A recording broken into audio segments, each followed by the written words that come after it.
It's a rainy night in Toronto at Rogers Center. The roof is closed. The Yankees are in town. The Yankees one win away from clinching their spot in the postseason. Hello, everybody. I'm Buck Martinez along with Pat Tabler. And Pat, over the weekend, the Blue Jays swept the Baltimore Orioles. For the season, they went 9-0 against Baltimore in this ballpark. But one thing is starting to develop. There's some bad blood developing between the Orioles and the Blue Jays over the way the Orioles are pitching Jose Bautista. Well, Jose Bautista knows better than anybody. If you're going to hit 50 home runs, pitchers are going to pitch you differently. They're going to come inside. They're going to try and intimidate you. Yesterday, Vanderhurt comes up and in, hits him on the forearm. Same thing with Simon, the pitcher. Now, Bautista knows that they're going to try and jam him. This happened earlier in the season. The Yankees came into town and tried to jam him. They throw one up and in. What's the best way to defeat that when a pitcher tries to throw up and in? How about go yard against David Robertson? Well, that's the one thing to stop. And once you let pitchers know you can be intimidated, you're going to be on your ground all the time. The one thing about Jose Bautista is this season against New York, he has worn out the Yankees with 6 home runs. Well, the Yankee pitchers love the fastball. We all know that. Jose Bautista is a very good fastball hitter. A .320 average is 6 home runs, 2 of them against A.J. Burnett. In this game, he just couldn't command his fastball. He couldn't get it down and really didn't have that 97, 98 mile an hour fastball that we have seen from Burnett before. Bautista turned 2 of them around a long distance. Jose Bautista's never seen a fastball he didn't like. Tonight, Mark Zepchinski will go up against the Yankees. Zepchinski last time out, 6 1/3, 7 hits. He beat the Mariners, looking for his first win against the Yankees.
Brought to you by your local independently owned home hardware or home hardware building center.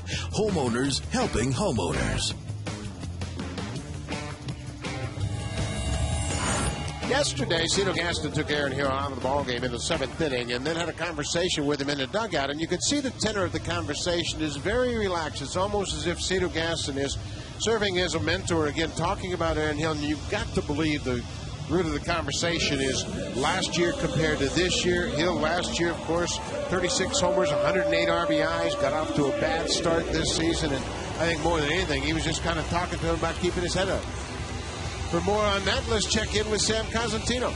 Well, Buck, the conversation went a little like this. After that at bat in which he popped out to center field, it turned out to be a double play. Cito Gaston went to Aaron Hill and said, hey, I'm going to give you the rest of the day off. You're going to get tomorrow off, meaning today as well. You'll be back in the lineup the next day.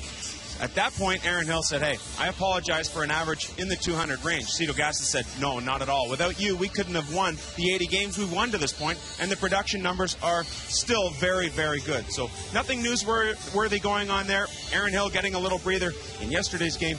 Another one here today. He'll be back in the lineup tomorrow. Buck? Thanks, Sam. And the one thing, Pat, sometimes you get mentally overloaded. Yeah, and I think Aaron Hill beats himself up a lot because he cares so much about the ball club. He cares about helping the team win a lot. And when you're not doing well, he has a tendency to get on himself a little bit too hard. So a little bit of a mental break for Aaron Hill tonight.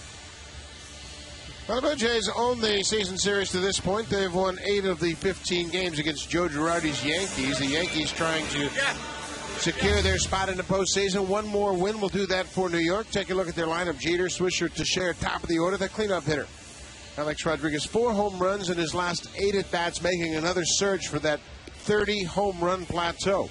Last year, he hit 2 home runs and drove in 7 runs on the last day of the season to match his streak of 3,100 for a consecutive run at 12, trying to make it 13 in a row here this year. Tough lineup for Mark Zebchinski tonight. Pitched much better his last time to the mound, matching a season high with 8 strikeouts, pitching into the 7th inning and beating the Mariners.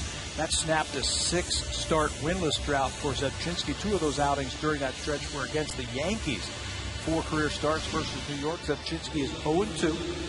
One of those losses coming this year when he was knocked out early in a game. The other one was on September the 4th when he picked up a no decision against New York.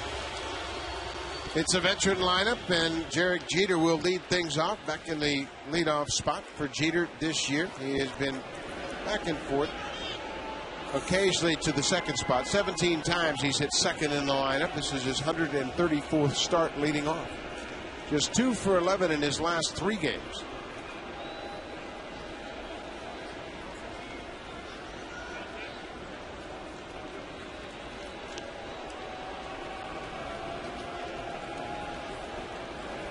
Mark Zebchinski looking for his 3rd win of the season.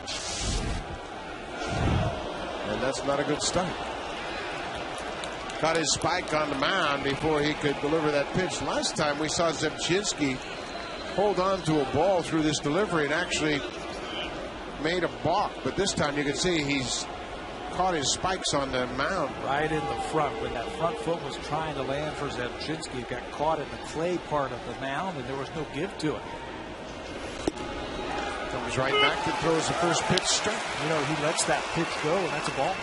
So heads up play there to hold on to it. Make sure that he doesn't fall behind 1-0. Right back to Zebchinski.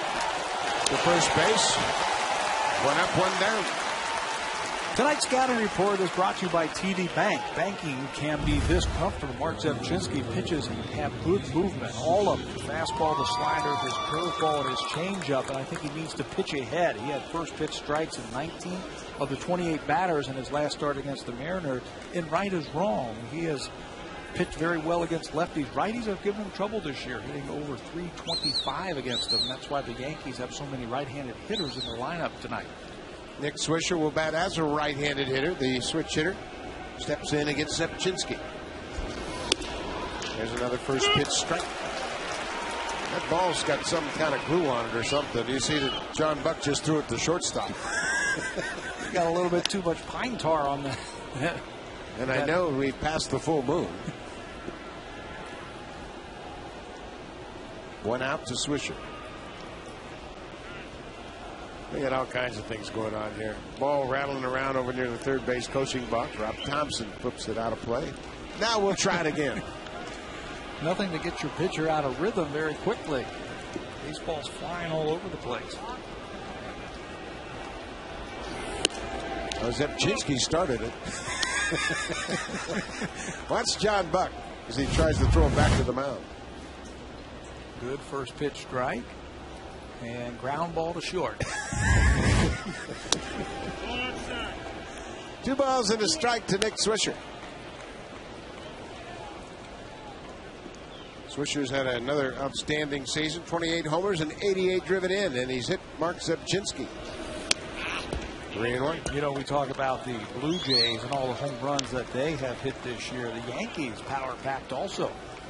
They have 5 players with at least 20 home runs, Swisher being one of them with those 28. So they've got power also that can match up with the Blue Jays. Off the end of the bat, Vernon Wells jogs in, makes the catch, 2 outs. Defensively for the Blue Jays, they are 4th in the American League in fielding percentage. Here is how they will line up tonight. Snyder, Wells, and Bautista with those 12 assists will form the outfield. Encarnacion, Escobar, Johnny Mack with his 16th start at second base tonight. Aaron Hill with the night off. Overbay battery tonight. Zepchinski and John Buck behind the plate. Teixeira, the first baseman, takes the ball down. Teixeira's been battling a couple of different injuries, but you can see he's come through in the second half against the Blue Jays. 14 RBI in 15 games. Most of those numbers he put up in the second half. Boy, he got off to a miserable start this year. Not just April, but it continued into May. But once he got started, you knew by the end of the year he'd be 30 and 100. Zepchinski's fallen out of his delivery a couple of times in the inning. 2 balls and a strike to Teixeira. Blue Jays really handled Teixeira well early in the season, throwing him a steady diet of off-speed pitches. When he did get a fastball, it wasn't anywhere close to the strike zone. But like he's always done, he has bounced back with a strong second half. Changeups really had him way out in front. There was a game here earlier this year where Teixeira struck out 5 times against the Blue Jays. 2-2 on the ground to third. Encarnacion, couple of steps, bounces it and throws it in the dirt. A little bit too deliberate, possibly. Encarnacion will be charged with the air. That keeps the inning alive and brings the ever dangerous Alex Rodriguez to the plate. Yeah, number 17 on the year for Encarnacion. And the thing about the Blue Jays against the Yankees really take advantage of mistakes, and that's a big one. Bounces it, hits the seam right in front of the dirt. This is one of the things that Encarnacion's been trying to work on. Keep your feet moving and throw through the ball. That time it sunk on him, and Overbay goes down to get it, thinks he should have it, but just can't come up with it. Teixeira keeps the inning alive. Alex Rodriguez. Well, another thing it does too, not only does it bring Rodriguez to the plate, but it adds to the first inning pitch count for Zepchinski. And it was very good through the first 3 batters. Would have been a 3 up and 3 down. Give him a little bit more information to look at too. Ball in the strike to Alex Rodriguez.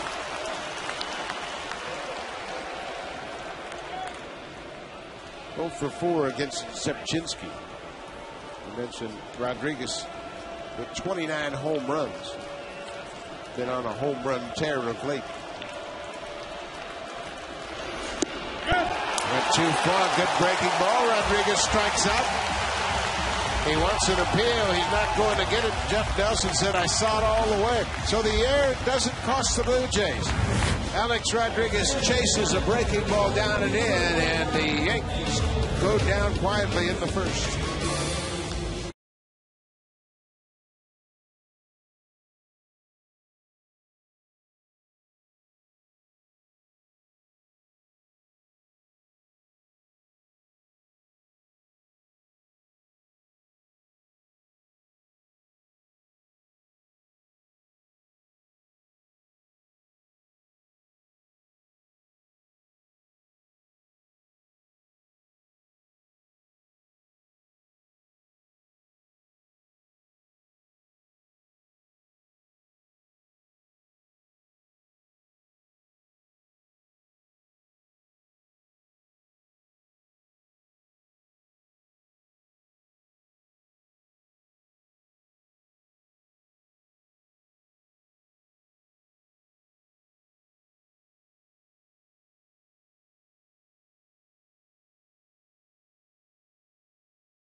.500, trying to clinch a .500 season with a win here tonight. Vernon Wells in the cleanup spot. Good numbers against A.J. Burnett. We talked about Wells' ability to get to that first pitch fastball. Burnett will have to do something other than that if he's going to cool off Vernon Wells. Wells has great numbers against Burnett. And of the 5 Yankee starters, A.J. Burnett is the only one with a losing record. 10-14 with an ERA over 5, and it's been very shaky on the mound of late. Had his last outing cut short by a rain delay in the 3rd inning. Yankees need to get him back on track. Since the start of August, Burnett has not been very good. A 1-6 bloated ERA. And one of the problems is trying to keep the ball in the ballpark. Giving up 22 home runs this year. 4th start against the Blue Jays for Burnett. Travis Snider will lead things off. Blue Jays have also hit 5 home runs against Burnett. He has a 7.27 ERA against the Blue Jays this season. 3 starts, and they have beaten him twice. He's 0-2 against them this year. Ball on the strike to Snider.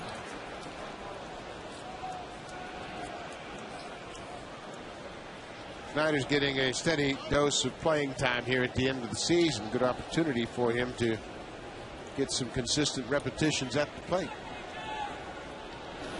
And for a young player, every game is important because it's knowledge. You're learning pitchers, you're learning the league, and you can really show the organization what you're made of if you get to that finish line on a dead sprint. Left field line. This ball is slicing away from Kearns. It's a fair ball. It'll bounce out of play for a ground rule double. So the Blue Jays start with an opposite field ground rule double off the bat of Travis Snider. Starting to show the ability to go the other way as Travis Snider tracks that fastball going down and away from him. He's starting to hit the ball like he did back in May from foul line to foul line. This time the ball just kept slicing away from Austin Kearns. Kearns is a good outfielder, but a natural right fielder. This ball, he had no chance as it bounces into the stands for extra bases.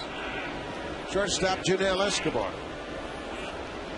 Done a good job of moving the base runners from second.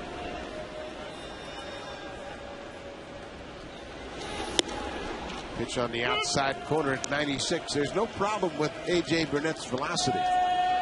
His success directly correlated to his ability to locate his fastball. Yeah, he has to locate his fastball. He has to throw his breaking ball for strikes. You take that very dominant pitch away from him, and you can hit him. On the ground, that'll do the job. Cano at second. Retires Escobar, but Escobar does his job, advancing Snider to third. Get it to the right side. Good job by Escobar. Let's take a look at the scouting report for A.J. Burnett. We have seen him. This is his 12th year in the big leagues. He's got that big league heat, 97. I think he needs to change speeds a little bit more with that very good fastball. The curve can be dominant when he throws it over. And he's had lots of base runners this year. Buck, 178 in the 3rd innings pitched. He's had 276 base runners that he's had to count for. That's why that ERA is up over 5. Jose Bautista got the fastball just off the end of the bat.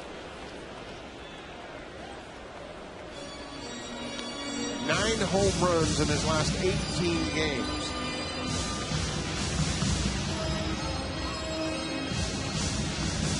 He really put a couple of good swings the last time that they faced each other, Burnett and Bautista.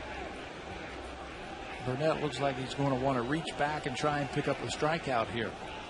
That last fastball a little bit harder than the ones we saw before. 0-1.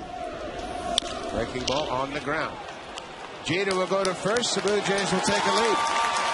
A manufactured run in the first inning. It's 1-0 Blue Jays. Snider with the leadoff double scores the first run of the ballgame. You know, hitting home runs is great, and we have seen that from this team, but you have to manufacture runs at some point. A leadoff double, and then the Blue Jays don't get the ball out of the infield. The next 2 batters who grab the lead. RBI number 119 for Jose Bautista.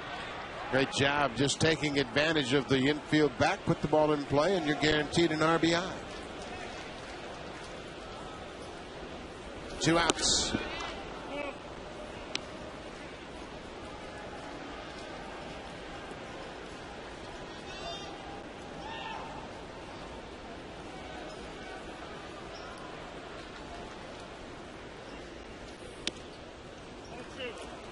Count in the favor of Wells. I've always felt that Burnett's got that great fastball, but if he ever came up with a pitch where he can take a little bit something off that fastball, a lot like what the Blue Jay starters do, they've got a great changeup.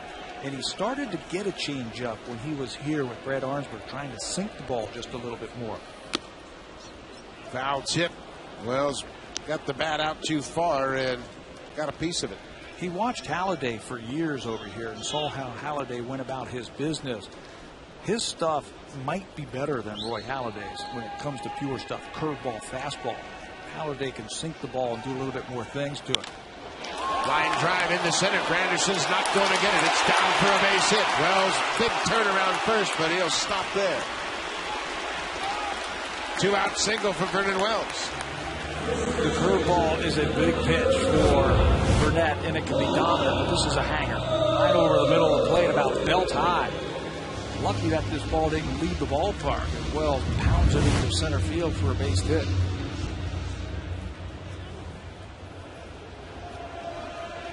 Wells is aboard. Niall Overbay. 20th home run over the weekend. Reached that plateau again. 67 RBI for Blue Jays first baseman.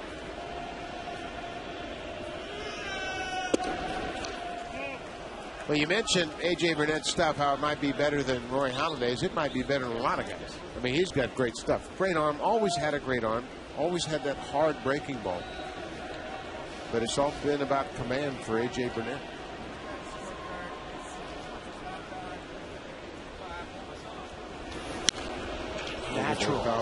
Natural stuff that you can't go out and say, okay, I need you to throw this fastball at 98 and throw it on the black. You can't teach that kind of stuff. That's natural ability. Started to get it, I thought, when he was here. Won 18 games his last year with Toronto, and he was really starting to pitch and mix in that third pitch, sinking that fastball, getting himself in 2-0-3-1 fastball counts, taking a little something off and getting the ground ball. It really looked like he had turned the corner as a pitcher. That's the key word, learning how to pitch. You're adding some track, locating, and creating some movement. Ball on the strike to Overbay. 2 outs. Well, he was a little late getting back there. He's thinking about running, possibly. A.J. Burnett's an easy mark for the stolen base. He is very deliberate to the plate and doesn't give his catchers much of a chance. Giving up 36 stolen bases this year. So you got to figure that Wells might try and get himself in a scoring position. Bounce to first. Teixeira comes and gets it. He'll step on the bag to retire Overbay. But the Blue Jays get one in the forward. First inning, a ground out by Jose Bautista. 1-0 Blue Jays.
With Robinson Cano, the Yankees second baseman, Jose Bautista, Miguel Cabrera of the Tigers also a front runner. And one name that's probably off this list that we can also talk about is Josh Hamilton. But Bautista has certainly played his way into this picture. Oh, he certainly has. Now, how can you not vote for a guy with 52 and 119?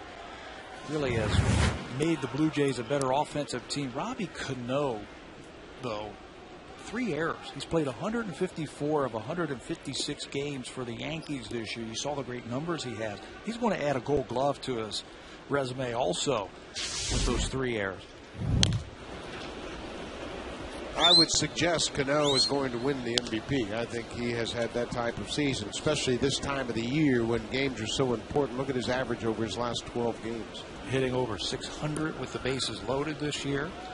Coming up with clutch hits. Plays a premium position at second base. And his team is winning. That's a big part of it also. Well, I think the consistency that Cano shows both at the plate and in the field, big part of that. Plus the fact that when Alex Rodriguez was out, Robinson Cano hit fourth. Moved him into the cleanup spot. 192 hits on the season for Robinson Cano. Jammed with that fastball. One thing the Blue Jays can be proud of is the way they've handled Cano.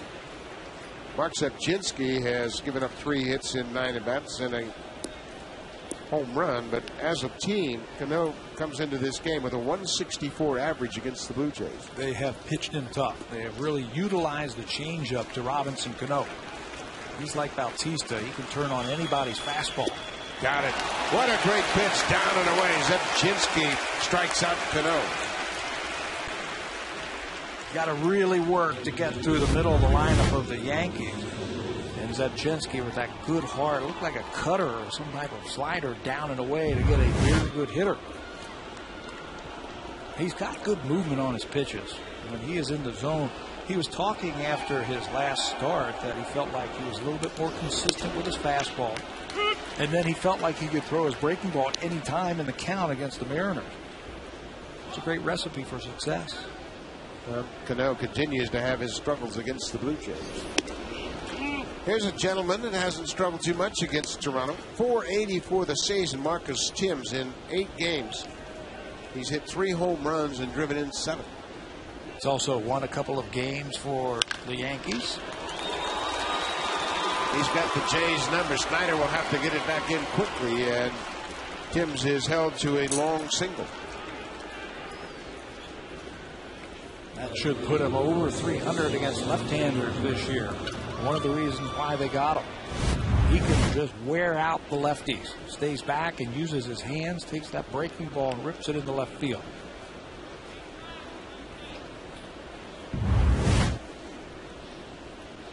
Austin Kearns will step in with 1 out and 1 on.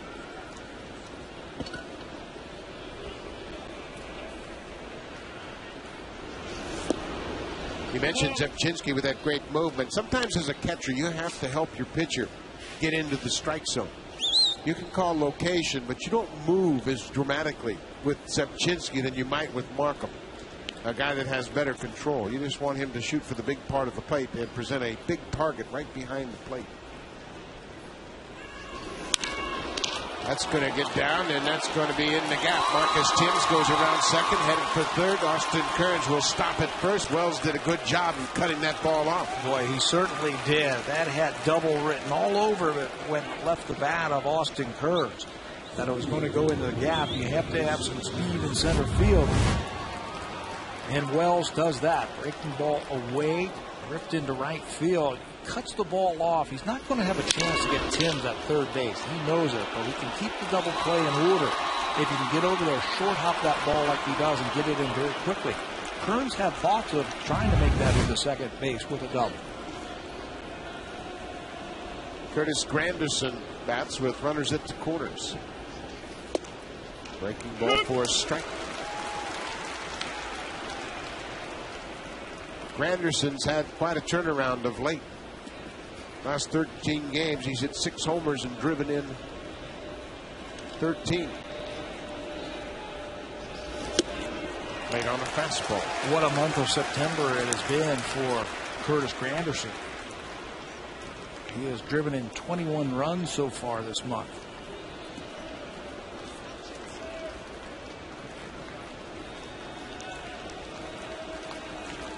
Zebchinski out in front 0-2. Got it. Another good breaking ball. Granderson goes down swinging. Lefties are hitting 265 against Mark Zebchinski. You can see why. When he can throw his breaking ball right there, that is going to be a tough pitch for anybody to make contact with. Down and away, and he picks up a big strikeout.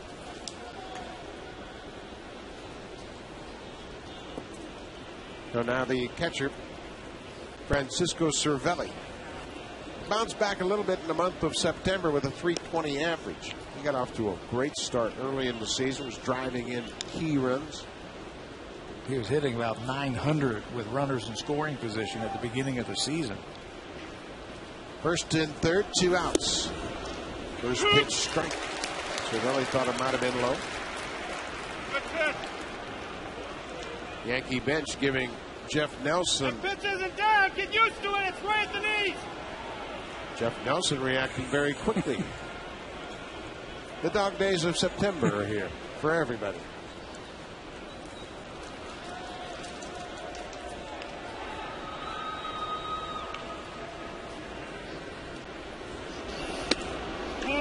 Inside, 1-1.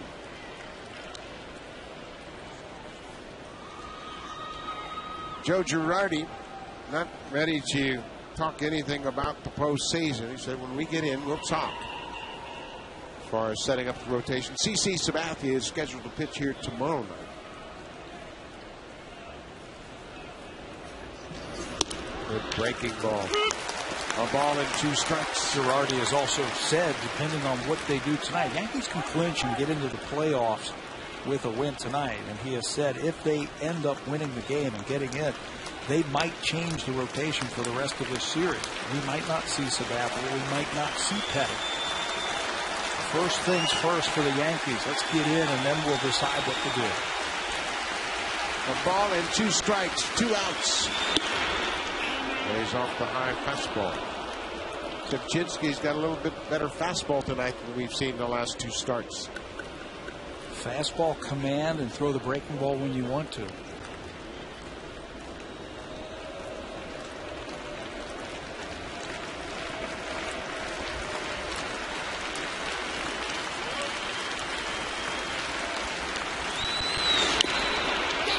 Fouled off. The breaking ball is pretty good tonight, too. How much do you attribute 6 men in the starting rotation and an off day to give these young starters a little bit more gas in the tank, if you will, to finish out the season? This time of the year, it's probably a benefit, just because everybody's kind of wearing down, and for guys like Zebchinski and Drabek, who haven't pitched an awful lot in September, just because minor league seasons are over. First week of September, it's probably a benefit for them to have the extra time.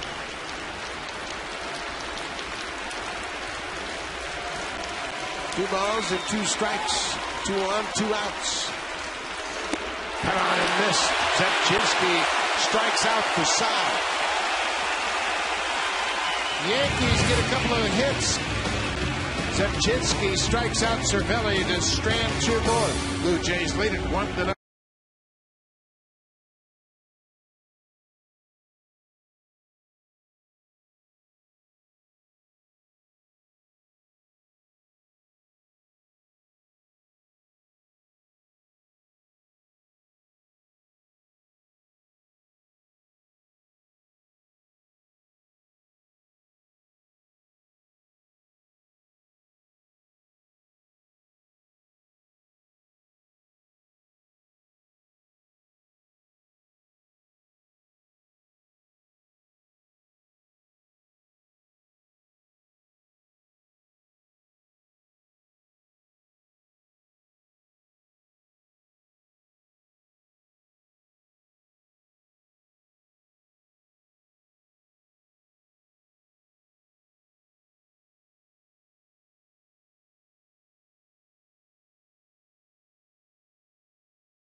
game, you can win Sharp Aquos products, including a new HD Quadron TV and Blu-ray player. Enter online at hitahomerunwithsharp.ca.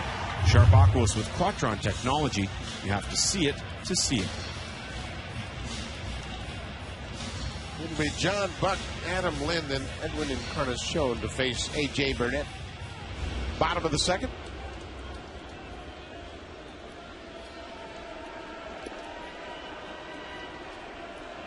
Home run numbers have come back a little bit for him over the last month. He is stuck on a career high 18 home runs in 2007 with the Royals as well. First pitch curveball out of the zone. Unless A.J. Burnett shows the Blue Jays he can throw that curveball for strikes, they're just going to wipe it on their mindset. Yeah, don't even look for it until you get 2 strikes.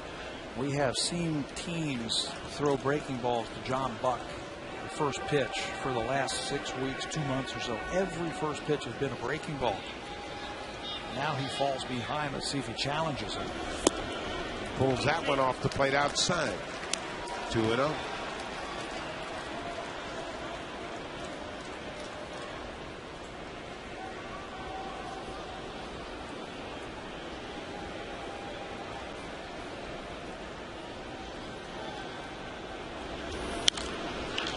Out of play.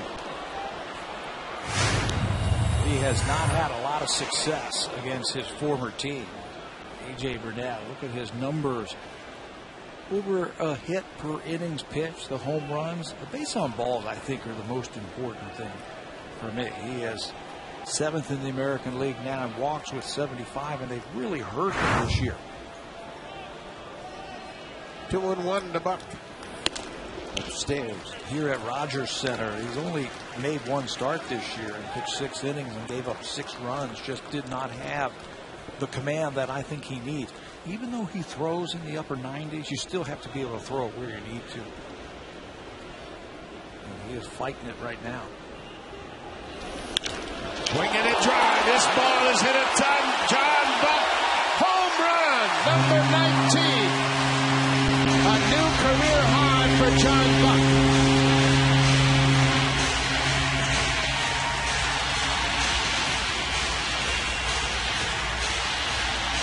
Home runs just have a different sound, don't they? 3-1, you know Buck is a very good fastball hitter, and that's exactly what he gets. Something away from him. Fastball, and this ball is clobbered to left field. He knows that he got all of it. He's hit plenty. That he knows that this ball is gone. Number 19. Big part of the field, the no-doubter. He certainly had enough pitches to get a read on the velocity as A.J. Burnett fell behind him, once again creating a hole for himself with that first pitch breaking ball. Just get it over. Get me over curveball. And he pulled it out, fell behind. See, that's the difference in A.J. that what we saw a couple of years ago. His last year here in Toronto, he would have tried to sink the ball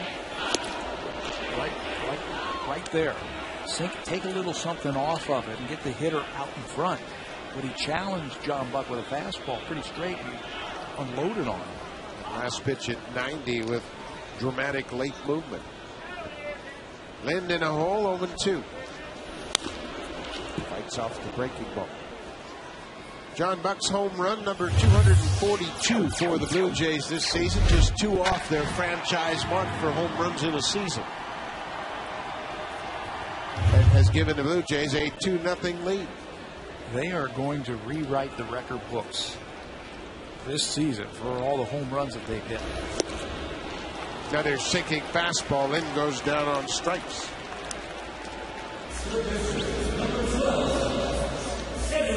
John Buck has established a new personal high with 19 homers in the season, and Blue Jays are just 2 off the franchise record. 2000, they had 244 home runs. Didn't think that Bautista was going to be able to get to 50 home runs, and he did that earlier in the year. I said, wow, 244 home runs. That's a lot of home runs, but it looks like they're going to do that also. Well, when you think about home runs in the American League East, the first teams you think of are the Yankees and the Red Sox, and the Blue Jays have outslugged those 2 clubs. And if you dig a little bit deeper in the home runs, most home runs they've hit at home, most home runs in the season, most home runs after the All-Star break. I mean, every little home run record is being rewritten this year from this team.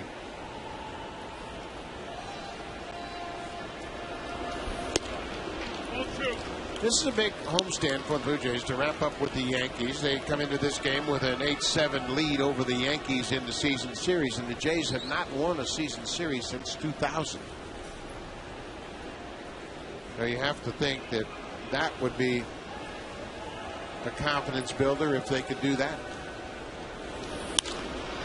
Show pops it up. Cano backs up behind second and makes the catch. 2 outs. Those are some of the little games that we've talked about that you play with yourself. If you're not going to win as a team, there are other little things that you can do. They certainly want to finish over 500 this year. They certainly want to win the season series against the Yankees. To a man, they think about that. Well, when you think about last season, the way the Cincinnati Reds and the Houston Astros finished up the season in September, they both had great records in September, and they carried that momentum into spring training and on throughout the season. John McDonald swings at the first pitch and pops it a mile high near the mound to Sheriff. There to make the catch. Burnett gets out of the inning, but the Blue Jays add a run. John Buck goes deep. The fastball hits it out of the ballpark. His 19th, a new career high for the Blue Jays catcher.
Playoff berth, but look at how they have played the last 20 games. And Pat, I got to believe this is a concern for Joe Girardi.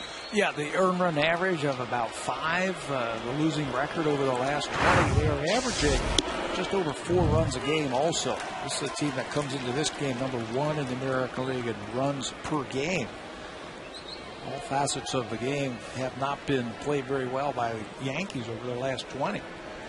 And how about Mariano Rivera? Given up runs in each of his last 3 outings. He has 3 blown saves since September 11th, and today he was out throwing early in the bullpen. I can't remember the last time I've seen that. Yeah, he's Mr. Automatic. But he's a professional, and you know he'll be right there. Derek Jeter grounded back to the mound his first time up.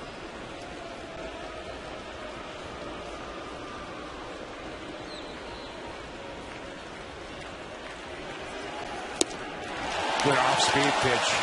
Jeter chases.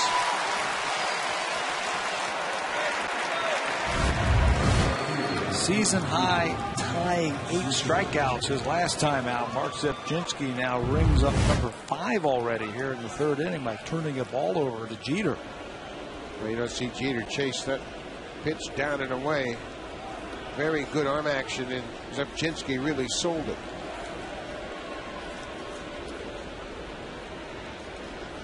Nick Swisher, another fine offensive season for the Yankees right fielder. Oh, what a difference first pitch strikes make. Again, 19 times out of the 28 batters his last time out. He also got 13 ground balls his last time, so his pitches have a lot of movement on them. Don't you wish you could talk to starting pitchers and explain to them how difficult hitting is? Yes, because you don't have to be perfect. Every pitch doesn't have to be on the block to get a hitter out. The ball is driven down the right side, but foul. I think a lot of the younger pitchers that haven't been position players haven't hit, so they don't understand how difficult it is to hit. I think sometimes, and I'm not a big fan of interleague play, but sometimes interleague play can prove to a pitcher who's batting for one of the few times how tough it is to pick up a ball, track it, and try to put it in play. And I guess the other side of that is if you're hitting and they keep falling behind, you can see the value of pitching ahead. You just see more pitches, you gain more confidence, you track the ball. The rhythm at the plate gets a little bit better. Another strikeout. 4 strikeouts in a row now for Mark Zepchinski. He's got 6 already tonight. Every one of them swinging also. That's a good sign when you've got a team like the Yankees swinging through your pitches. This looks like the Mark Zepchinski we saw last year when he came up and was just pounding that strike zone and picking up strikeouts. Throwing that breaking ball anytime he wanted. Out ahead to Teixeira.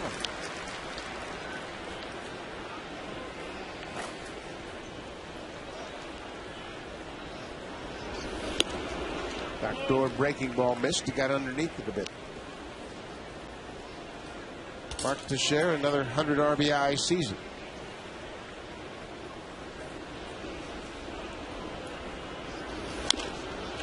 Teixeira's a little banged up right now, and who isn't this time of the year? Everybody's got bruises and nicks and bumps, but Teixeira has a broken toe. It's healing, playing with it. He's also banged up his wrist. He jammed his wrist diving for a ball in Chicago against the White Sox.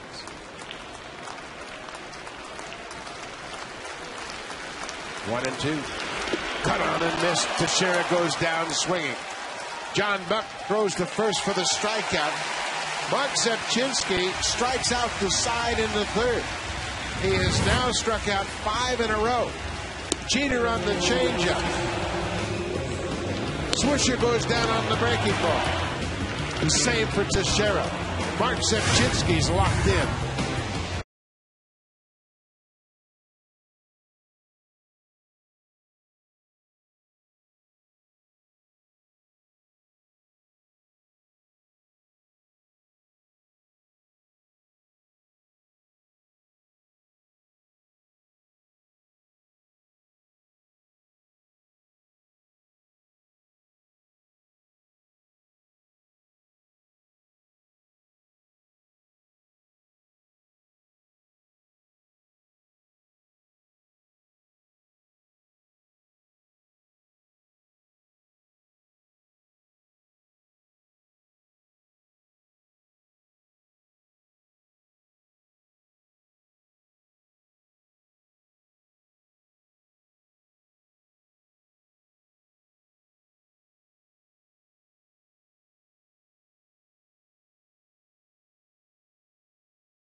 Travis Snyder got things going tonight with an opposite field double. He scored the first run of the ball game.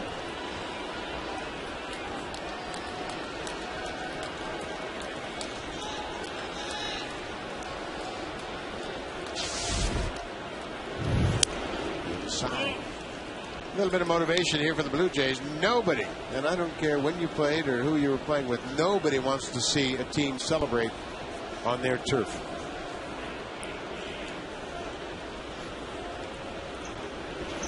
Something that the Yankees can do tonight if they win the game. But you're right. A lot of guys used to take it personally. Yeah. And they would let you know around the clubhouse, too. They would go around the clubhouse and say, hey, we're not letting the Yankees pop the champagne here in Toronto. Jeff Nelson took a pretty good shot to his right arm. And the catcher, Cervelli, gave him an extra couple of minutes to regroup a bit. Again, A.J. Burnett pitching from behind. Be careful now. Travis Snyder can hit a fastball a long way, too. Can't hit that one. 3-0.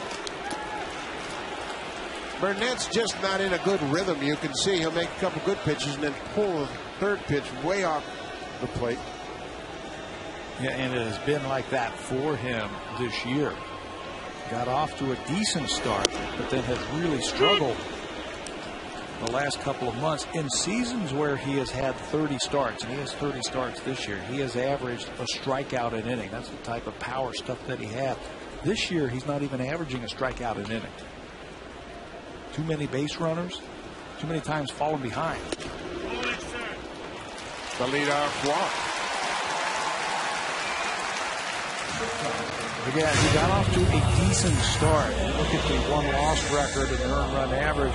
That's where he was on July the 28th. Well, 10 starts since then. And it started with a game against Toronto when he pitched 4 2/3 innings, gave up 8 earned runs. Next 10 starts, look what he's done. 1-6 with an ERA over 6. 57 innings, 25 walks, and 63 hits. That's a lot of base runners to account for. Really put pressure on your offense to try to keep up, and you also put pressure on your defense with so many runners on base. Junel Escobar. There goes Snyder, and Escobar has hit. Fans reacting, obviously. Burnett's just struggling with his control. He's been all over the yard tonight. 17 wild pitches and 11 hit batters now this year for Burnett. This one right on the backside for Escobar. Dave Island is out to talk to A.J. Burnett, and you can see his struggles with command. He and Jeremy Guthrie top of the heap. Santana, Casimir, and Masterson round out the top 5. This is a big concern for the New York Yankees. Their inconsistent starting pitching. Andy Pettit's made 2 starts. His first start against the Orioles last Sunday was a good one, but the subsequent start wasn't. So now they really don't know what they have as they're trying to line up their rotation to get ready for the postseason. You need 3 really good starters to win in the playoffs. And I think they have that with Sabathia and Hughes. And you're right, there are some question marks. Jose Bautista, nobody out. Breaking ball over for a strike. You can probably win the postseason with 2 hot pitchers. You figure you just have to win 2 games in each of the 7-game series. If those 2 pitchers win their starts, you're laughing.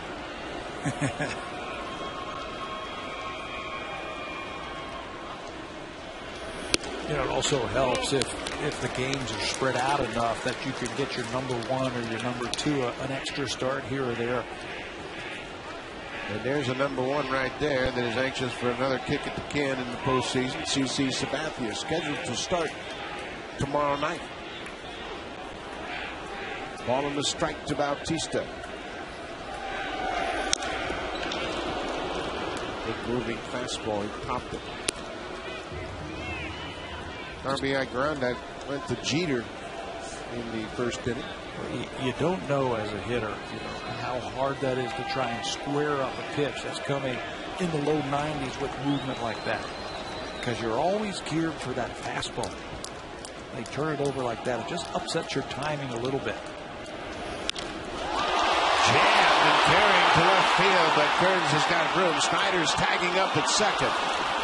And he will stop as Kearns gets it back in quickly. That ball got in the hands of Bautista. He didn't get the head up.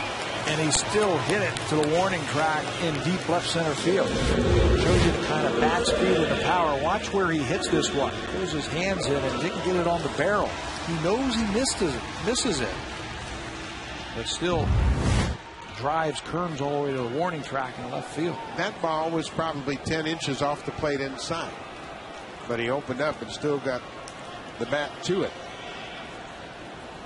Still runners at first and second, now 1 out.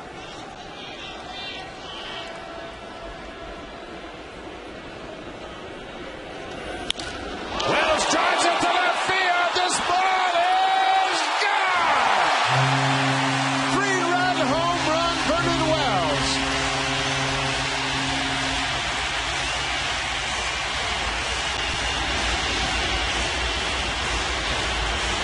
Another first pitch home run for Vernon. He loves that first pitch, and when you throw a breaking ball that hangs over the plate, like Burnett did, and he's going to get hurt again. 31 home runs now for Vernon Wells. This is the third 3-run home run this season for Wells, and 3 big runs across the plate. 243 home runs now for the Blue Jays.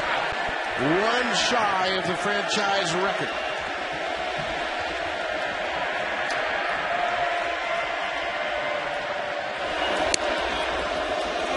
We were talking just a couple of batters ago that the Blue Jays are rewriting the record books for home runs.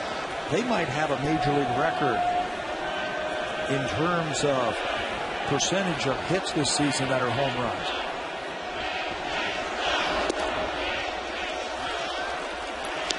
The highest percentage of hits, which are home runs. The Blue Jays right now have the record at over 18% of their base hits are home runs, which is the best so far, beating the 2005 Rangers.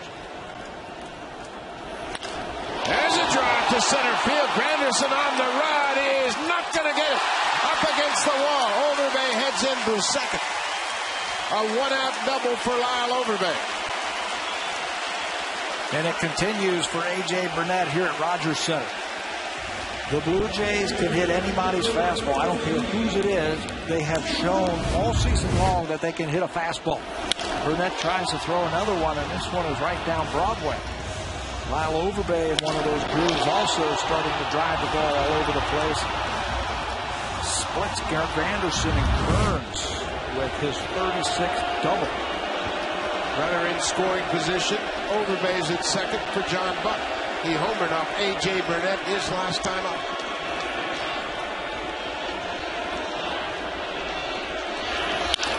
Right back over Burnett's head.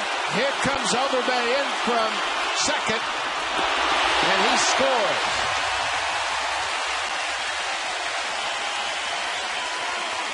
That just missed A.J. Burnett. It certainly did. He threw him a breaking ball his first time up. He's going to challenge him here. Watch this one. That almost got him right in the head. Anderson doesn't have enough of an arm to get Overbay, and it is now 6-0. A.J. Burnett lost 6-1 last time he pitched at Rogers Center. In that ball game, he allowed 3 Blue Jay home runs.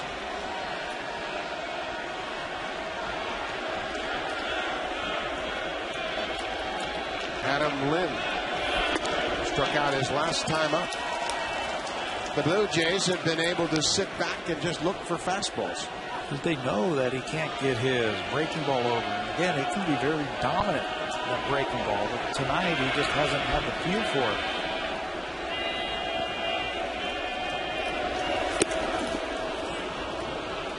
Then chased the breaking ball. Ball into strike. Travis Snyder has scored twice tonight. 2 home runs in the game. Wells his 31st, Buck his 19th. 243 home runs on the season for the Blue Jays.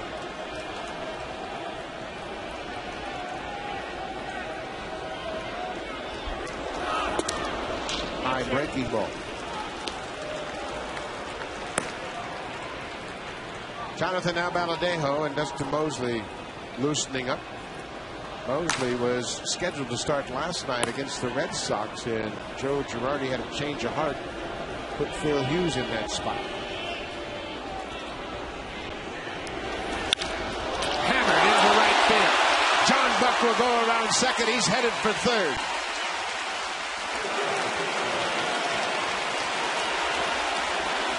Well, he's not fooling anybody. Everybody who has hit this inning has had good swings against A.J. Burnett. Wells homer, then double by Overbay, single by Buck, and now Adam Lynn, another breaking ball, stays back on it, waits on it, and rips it by Teixeira. Teixeira almost comes up with an acrobatic play. But it's by him and allows Buck to get all the way to third base. You saw Joe Girardi in the dugout motion to Cervelli to go out to the mound and buy some time for the bullpen. And here comes Girardi. Indeed, the bullpen had enough time to get loose. Joe Girardi's going to the mound. He's called for the right-hander. He has two down there warming up. Looks like Albaladejo is headed into the ball game. But the Blue Jays, for a second consecutive time, have knocked A.J. Burnett out of the game early.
It's the second shortest outing of the season. He went out after 2 innings against Tampa Bay. Albaladejo making his 10th appearance of the season.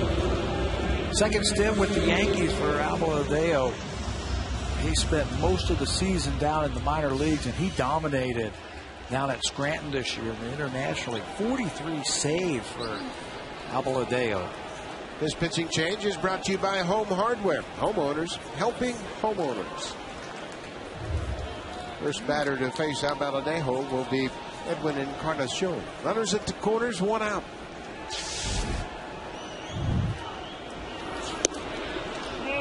Outside.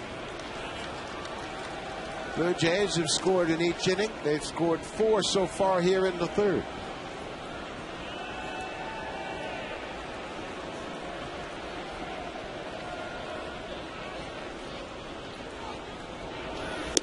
Way outside. Blue Jays have really roughed up A.J. Burnett this year. Look at the numbers in 4 starts versus the Jays. An ERA over 9. Obviously, many of the players have played with A.J. Burnett. Understand that if he's not getting his secondary pitches over, you could just sit on that fastball. 2-0 to Encarnacion. center field. Granderson back on the track at the wall, makes the catch. John Buck tags at third. He'll come in to score a 5-run inning. The Blue Jays lead it 7-0. RBI number 41 for Encarnacion. He just missed that ball in center field. That run will be charged to A.J. Burnett. Breaking ball, 2-0. He stays back and hits it to the biggest part of the ballpark. Granderson goes back, catches it right in front of the wall. That's an easy tag by John Buck. Encarnacion will pick up the RBI, but want a little bit more. Just missed hitting the ball out of the ballpark, but picks up the sac fly. John McDonald popped up on the first pitch back in the second inning. Takes a strike.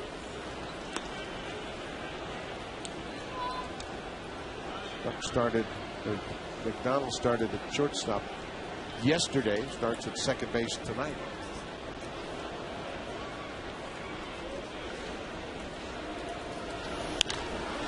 High fly ball left field. Austin Kearns takes a few steps in, makes the catch, but the Blue Jays have a big 5-run inning. They knock A.J. Burnett out of the ball game. Vernon Wells, a 3-run shot to left. His 31st of the season. Blue Jays lead it 7-0.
Here, 2 to third, 7 earned runs, 7 hits, a couple of home runs.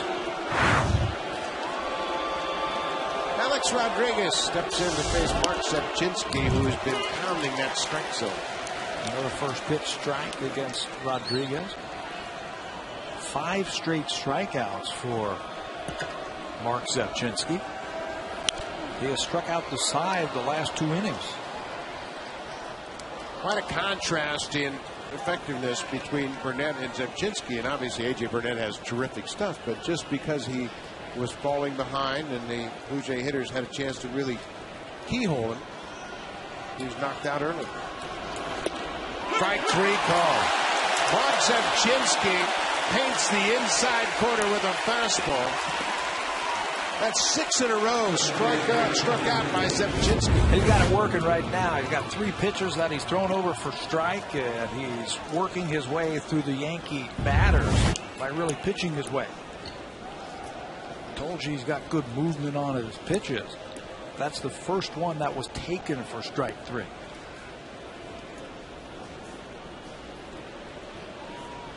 One out. Robinson Cano.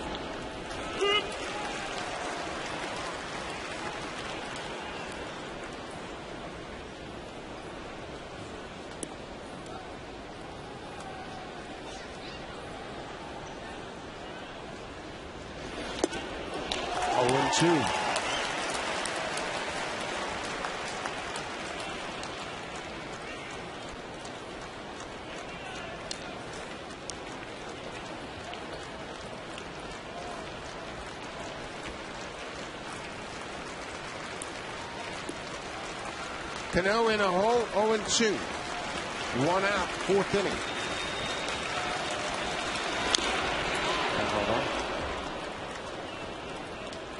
The last 8 outs recorded by Mark Zepchinski have been strikeouts.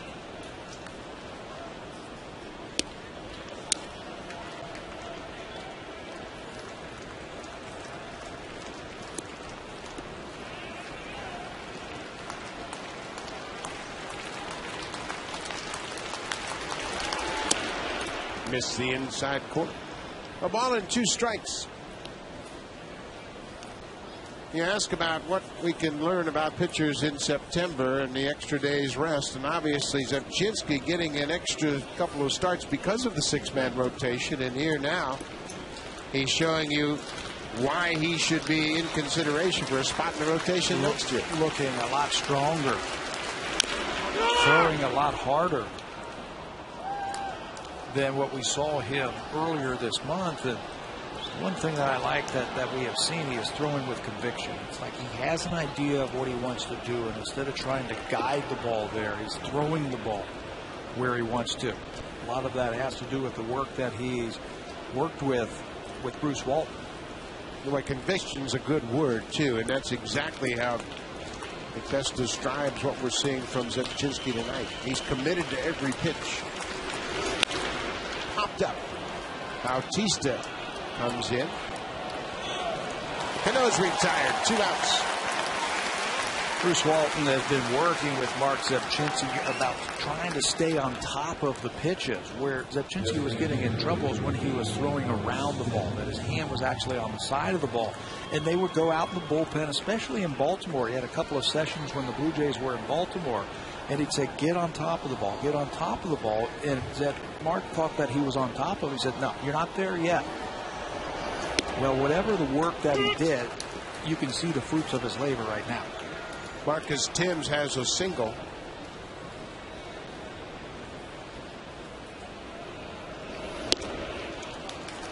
Oh, and 2. That's a great point, too, because sometimes players don't sense what they're doing, even if it's your hitter. That's not in the spot where you think it is, and Zepchinski certainly throwing with a lot of confidence. You can feel like you're there, but if you have that extra set of eyes watching you, saying, no, you're not there. I'm watching where your hand is in relationship to the ball, and I'm watching the ball come out of your hand, and you're not on top of it. You're not driving that ball down. 2-2.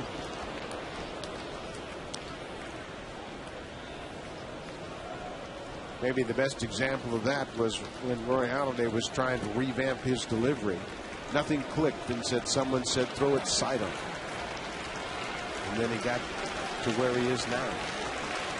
2-2. Williams lays off. Full count. Mark Zepchinski with a 7-0 lead.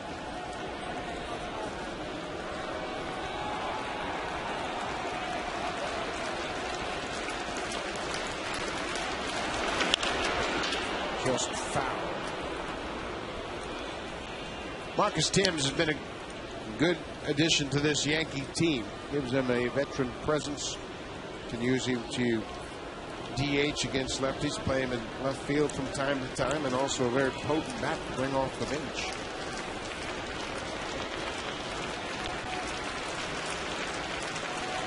Three-two pitch.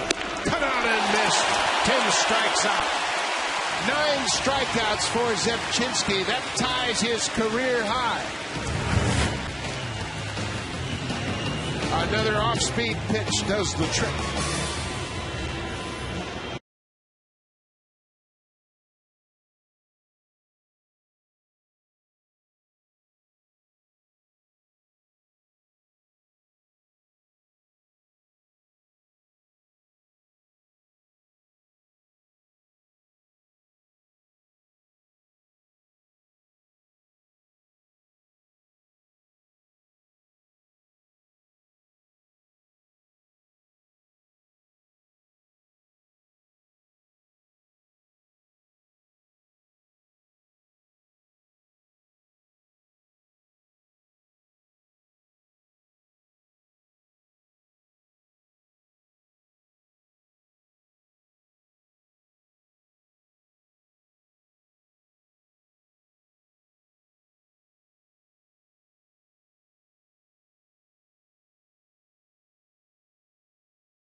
Someone will win a 40-inch Sharp Aquos Quadron TV plus Blu-ray player. Quadron, it's 4 colors, not 3. To enter, visit hitahomerunwithsharp.ca. Travis Snyder starts things off in the fourth. Blue Jays sent 9 batters to the plate in the third inning and scored 5 runs. Snyder has scored twice, walked and doubled.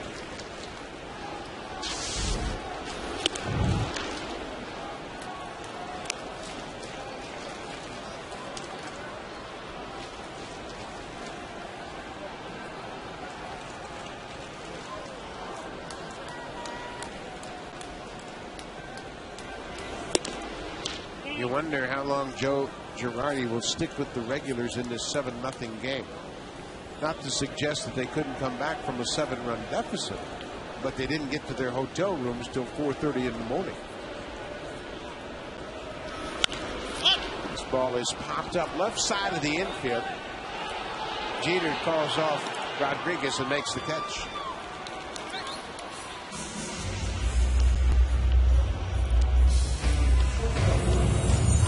The Jays on Rogers Sportsnet, brought to you by your local independently owned home hardware or home hardware building center. Homeowners helping homeowners.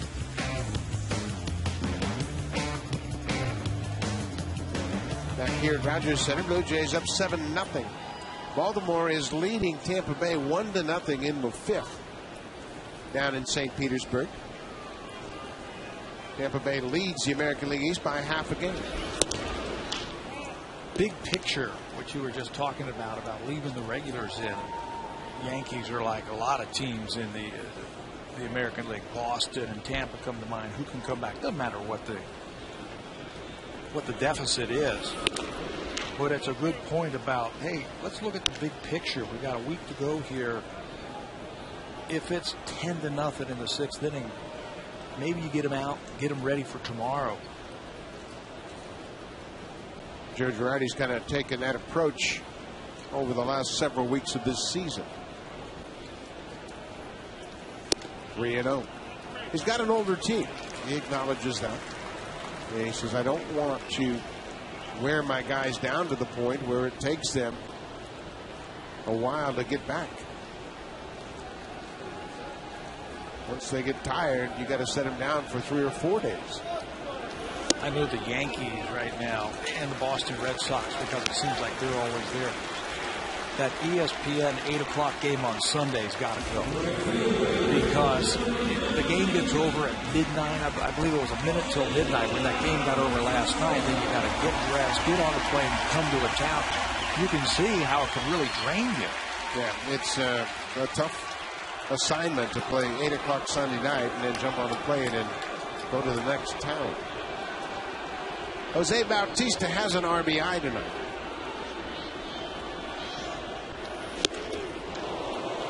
He was trying to hit a home run. We have seen that swing all season long. Sure didn't look like he was trying to soft serve one into right field. One thing on his mind.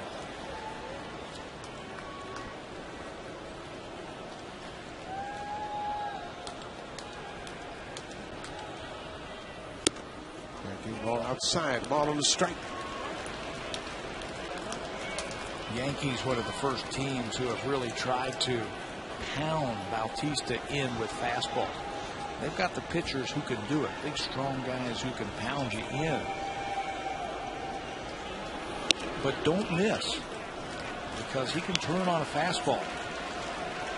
Well, pitching inside and throwing strikes inside, it's two dramatically different things. If you have a good, competent hitter like Bautista and it's an inside ball, he goes right back over the outer half. Pitching inside to get a guy out away. Very popular with pitchers. 2-1. Hold off that pitch a bit. The only problem with that theory against Jose Bautista, he's so good at taking those pitches right on the border, that if you try and pound him outside, he's a smart hitter. He's now going to start looking away for that off-speed pitch.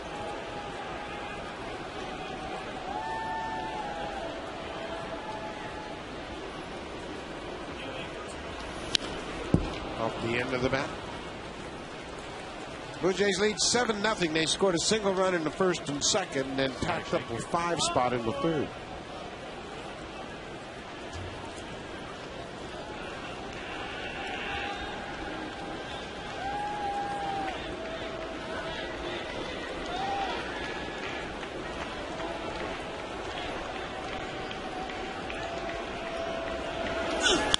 Breaking ball pulled to third. Rodriguez to second. Cano back to first in time. Robinson Cano turns that double play as good as anybody in the big leagues. Yankees are out of the fourth.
Look at their record after 156 games last year. They had won 100 of those games. They haven't hit as well, and they have pitched a little bit better, but the offense has really been a little bit less than they expected. No Johnny Damon, no Hideki Matsui. Two big bat veteran hitters that really helped the team last year, the Yankees. Last year at this time, they were 156 losses. 100 wins, 156 losses. I think those two guys, Damon and Matsui, had a lot to do with the offense. Well, they were veterans. They hit good pitching, and you knew what you were going to get. They produced in the playoffs. You know, they produced in clutch situations. Johnny Damon and Hideki Matsui, two of the better players with runners in scoring position. Always a tough out. That's not to take away from any of the players that they replaced them with. Those guys have been there and they've done it before. 2 balls and a strike to Austin Kearns, the left fielder. Hideki Matsui was the MVP of the World Series. Johnny Damon drove in 82 runs during the regular season. Matsui drove in 90.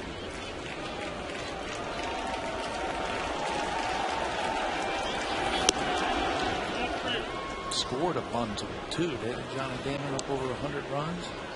Johnny Damon scored 107, while Matsui scored 62. Matsui, of course, didn't run, but Matsui hit 28 home runs. Damon hit 24. A leadoff walk here in the 5th, issued to Austin Kearns.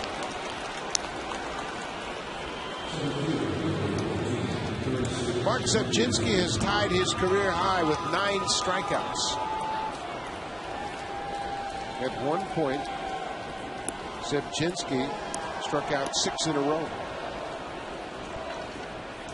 Curtis Granderson struck out to start that streak of 6 straight strikeouts. Look out. John Buck saw something he didn't like. It's going right to the mound. Starting to rush it just a little bit right now, saying, okay, I got to get through the 5th inning here because I want to get this W. Right now, the first 2 batters is really rushing and opening up that front side a little bit too quickly. I think the biggest thing a pitcher can do right now, if he's trying to impress the manager and the pitching coach, just to show that you can repeat your delivery. Don't worry about anything other than that. And we've seen that tonight. Zepchinski has been able to repeat his delivery pitch after pitch tonight. Long drive right field. Curtis Granderson, 2-run homer. Granderson continues a dramatic turnaround in the second half. His 24th of the season. The Yankees are on the board. What a month of September it has been for Curtis Granderson. And he is doing it against righties and lefties. This is his third home run and 8th RBIs in the last month. This ball, no doubt about it, from Mark Zepchinski, fell behind. Watch the reaction from Zepchinski. He's not even going to look because he knows that that ball's gone. Well, Granderson's a veteran player that has made a dramatic change in his hitting style mid-season, and boy, has it paid off. Got to give him some credit also. This is a guy who hit 30 home runs last year for the Tigers, but knows he has to be a little bit more consistent. You're right, dramatically changed it, shortening up his swing a little bit more, staying a little bit more quiet at the plate. And they're really paying off. Zepchinski now has fallen behind Cervelli. A leadoff walk, a 2-run home run. We mentioned the Yankees are never out of it.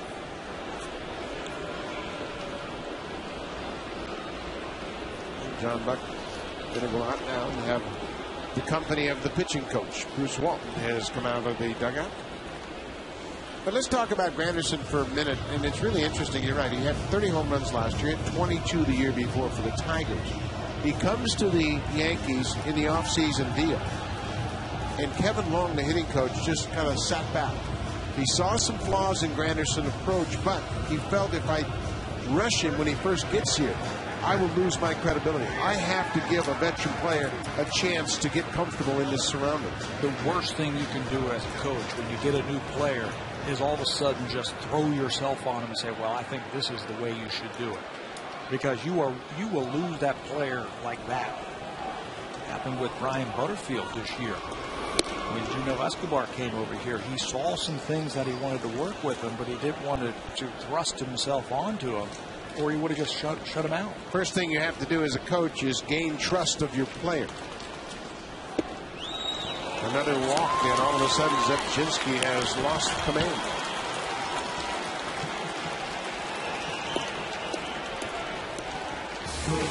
You could win an all-new Honda CRZ and other great prizes when you vote for the Honda Play of the Month.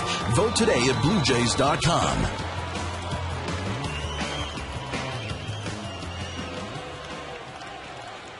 Top of the 5th inning, the Yankees have scored 2. Still trailed by 5. Back to the top of the order. Jeter's 0 for 2. First pitch breaking ball for a strike. Left-handed Ryan Talent starts to loosen up.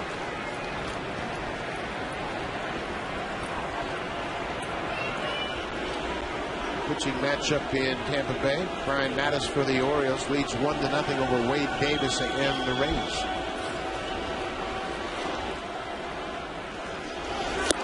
Jeter swings and misses over 2. Jeter hasn't had very good cuts at that changeup down and away from Zepchinski. Grounded one back to the mound his first time up and then swung at it in the. Does have good numbers against Zepchinski in his career, just 11 at bat.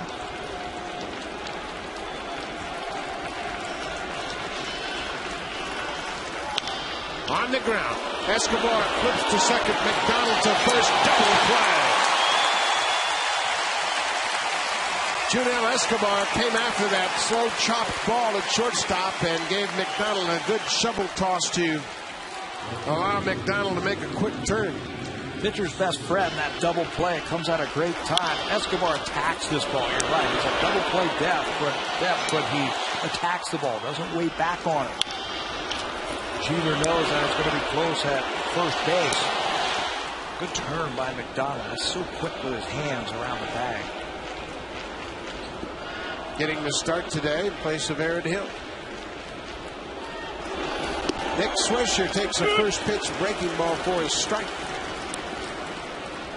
After losing it, Mark Zepchinski has found it again. Isn't that the way it goes sometimes with young players? Repeatability, being able to repeat your pitch, your delivery, keep you in the strike zone.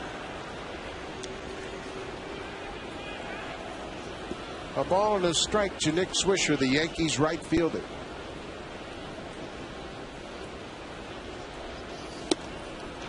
Right on the inside corner.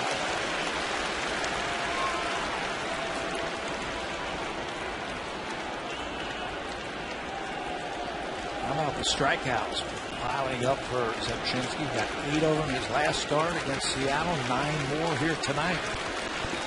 He was 1 strike away from setting a new career high in strikeouts in a game. Bounced, and John Buck took one off the forearm.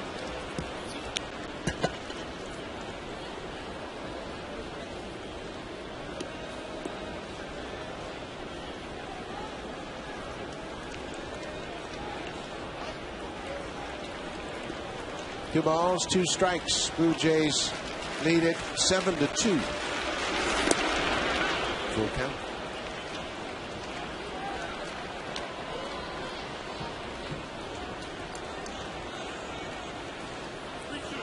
Mark Zepchinski struck out 9 before he walked his first batter here tonight. He has walked 2 in this inning.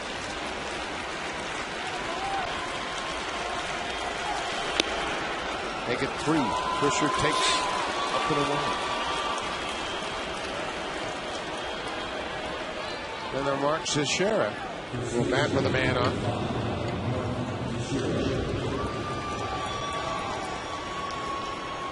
Tough time for a pitching coach and a manager to sit there. 5th inning, Zepchinski has not yet qualified for the win.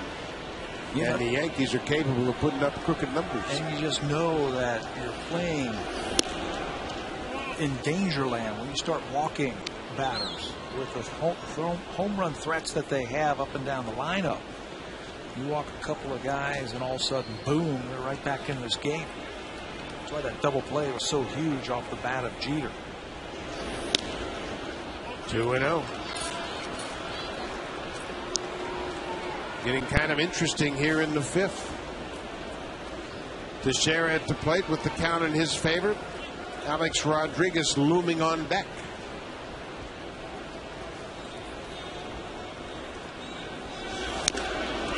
Fouled off.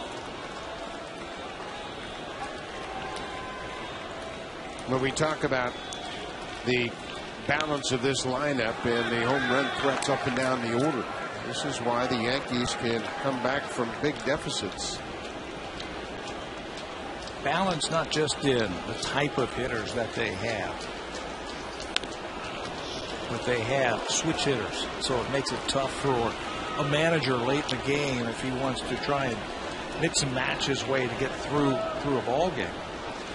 But they've got great power. They've got a great on-base percentage. They're number 1 in the American League in on-base percentage. They have 3 switch hitters on the bench tonight. 2 balls and 2 strikes. Another full count. 3 switch hitters on the bench. And 2 in the starting lineup.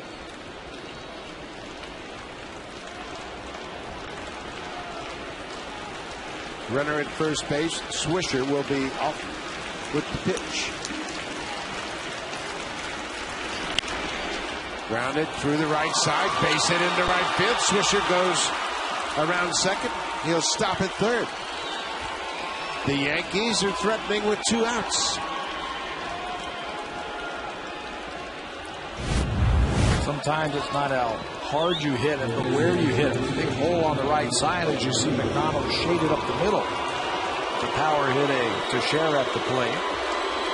He was jammed on that pitch. Good pitch by Zepchinski, but it rolls through the right side. 3 walks in the inning. A 2-run home run and now a 2-out single. Set the table for Alex Rodriguez.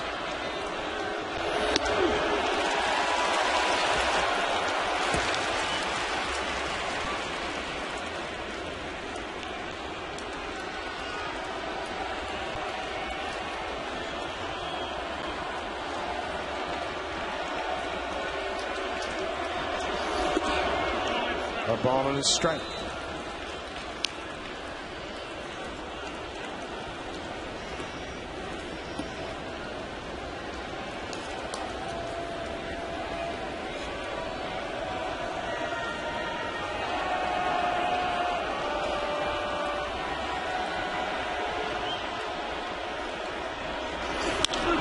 Grounded to third. Encarnacion goes to second for the force out. Sapchinski gets out of the fifth.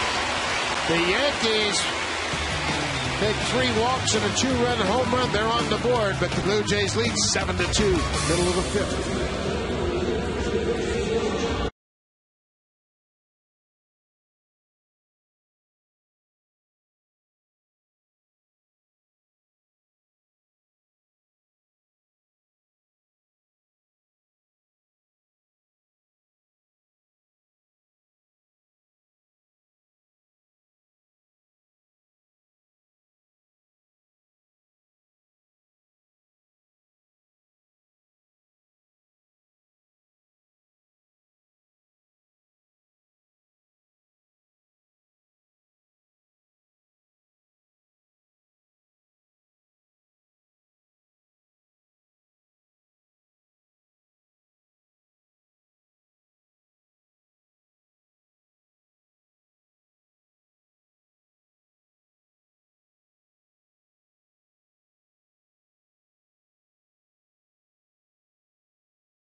The new Yankee pitcher coming into the game will be Dustin Mosley, who was scheduled to start last night against the Red Sox. He'll come in relief.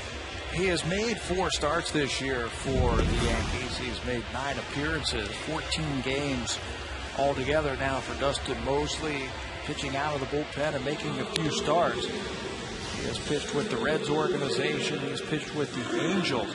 You're right, he was supposed to pitch, but they made the change. They moved him out into the bullpen. He was in the clubhouse, and they called for him, and they sent him out in the bullpen to get loose when they were in New York. So Mosley now a long man as they have jiggled their lineup a little bit, their starting rotation. Mosley comes out of the bullpen now to try and keep it a 5-run deficit. Vernon Wells homered his last time up. He's 2 for 2 tonight. His home run came on a first pitch from A.J. Burnett. Blue Jays lead the major leagues with 48 first pitch home runs. That's 10 more than the Cincinnati Reds. They've been aggressive all year long, jumping on the first pitch. And it's not just fastballs or break. They've been hitting everything this year. It's been a mindset for the Blue Jays this year to just be very aggressive early in the count. If you sit on a pitch and you get it, let it go.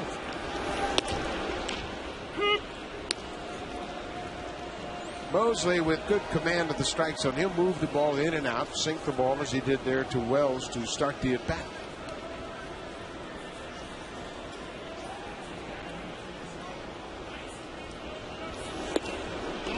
Doesn't overpower you. Will sink the fastball, like you said, a little bit of a slider. Challenge you. Doesn't really walk too many batters. Looked like Mark Sapchinski was getting congratulations on the bench. Indication that he might be finished. Mosley's made 2 starts against the Blue Jays this year. He's 1-1 for the season. This is his 5th appearance against the Jays. On the ground. Big hop for Alex Rodriguez. In time to get Wells 1 out. When he is on, you'll see a lot of ground ball outs from Dustin Mosley. Sinker slider type. A pitcher that you need, a veteran guy who's been through the wars before. swing man, what they call him. He can spot start if you need him. He can be a long man out of the pen. He can pitch in the middle parts of the game. Most important thing is you got to be able to throw strikes. He was a big part of this rotation when Andy Pettit was out dealing with that groin injury. And it went out middle of July. 1 out, Lyle Overbay jumps on the first pitch. Overbay had a double to center field. Part of that big 5-run third inning.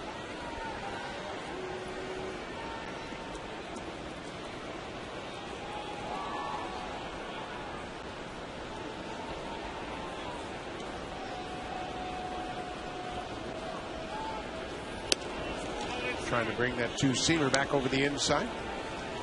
Ball on the strike.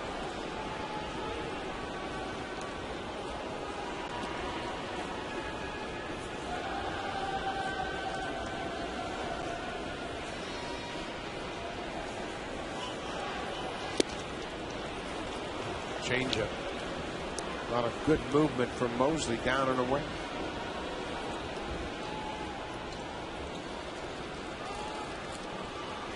First team that he pitched against this year for the New York Yankees was that game in New York versus Toronto. Through 2 perfect innings, worked very quickly, threw lots and lots of strikes. And you mentioned him taking the place of Andy Pettit. When Pettit went on to the St. Louis, he won 4 games for New York when Pettit was on the DL. Andy Pettit is back and anxious to get another start under his belt. He's made just 2 since coming off the DL. It's a wide one. It's a full count. There's the veteran Andy Pettit with that great postseason record. Pettit is scheduled to work on Wednesday. Subject to change, of course, if the Yankees can clinch their postseason berth before his start. Overbay takes the walk, a 1-out walk in the 5th. Let's check in with Sam Cosentino. Buck last time up, John Buck swung at the first pitch, singled up the middle. He leads all of Major League Baseball swinging at the first pitch, 48.7% of the time. John Buck goes after the first pitch. Almost fascinating to think that nearly half the time up, he's going right after. He has certainly bought into the philosophy of get it ready and let it go. That's why you see a lot of pitchers throwing breaking balls. I was talking to John Farrell of the Boston Red Sox when we were there last week, and we were talking about John Buck, and no first pitch fastball for that man right there. He is just aggressive as soon as he steps into that batter's box, so they throw him all breaking balls first pitch.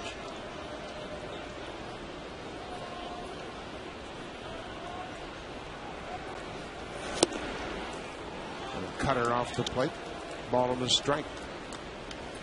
Mosley kind of similar to Sean Hill in the way he throws a lot of sinking fastballs and just tries to go back and forth, in and out. Makes the hitter kind of reach for the ball. Was injured last year with the Angels and actually missed over 150 games with a right forearm problem. So he is coming back from injury, just like you were talking about Sean Hill. Same thing.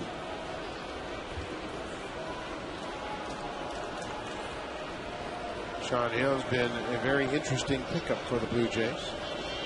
He's made 3 starts. His last start was very impressive. In the 1-0 game, hooked up against Felix Hernandez. He didn't get much attention because in that game, Jose Bautista hit his 50th home run, and Ichiro hit his 200th hit of the season.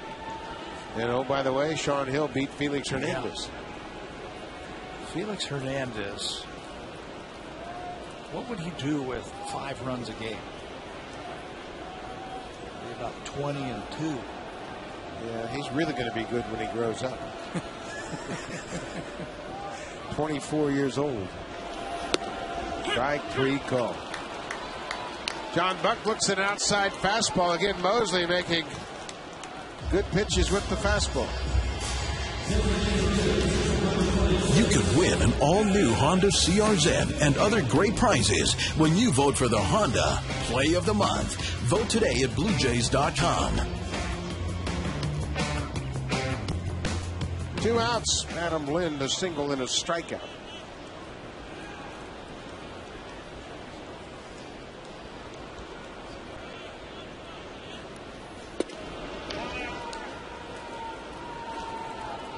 Blue Jays 7 runs on 7 hits. The Yankees 2 runs on just 4 hits. Blue Jays have hit 2 home runs. Wells and John Buck. Curtis Granderson has gone deep for the Yankees.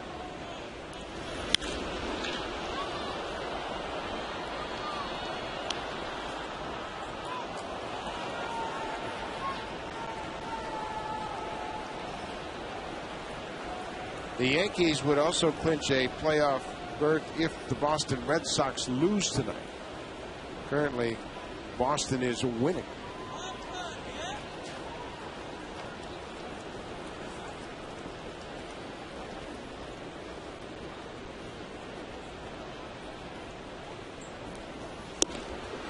There's a strike at the knees.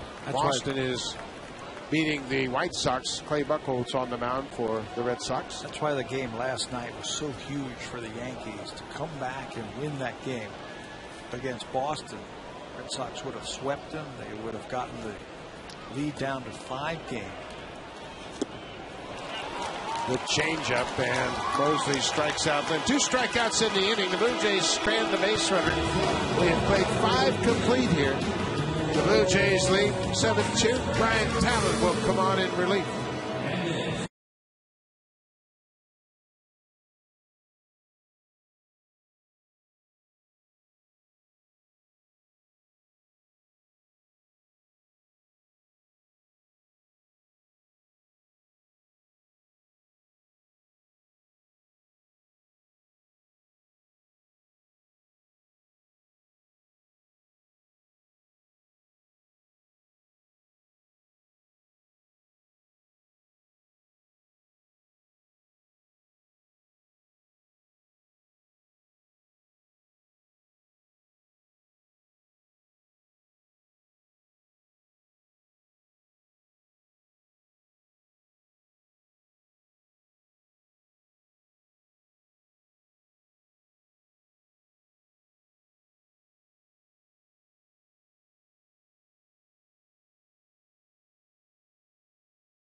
Career win against the Yankees. Yankees got him a couple of times this year, knocked him out on the 24th and then the 4th of this month, but this was a different Mark Zepchinski that we saw tonight. 5 innings. He ran his pitch count up, walking 3 batters in his last inning, but he ties his career high in strikeouts. I mean, he looked fabulous in the 2nd, 3rd, and 4th inning, piling up 8 of those strikeouts. So he will give way now to Brian Talon. Last time we saw him was a couple of days ago against the Baltimore Orioles. Pitched an inning and a third for Cito Gaston's team, a couple of walks in a strikeout for Talon. Lefties just hitting 182 against Brian this season. Talon making his 4th appearance against New York this year. It's Robbie Cano to chase the first pitch fastball. Cano continues to struggle against the Blue Jays. He's 0 for 2 tonight.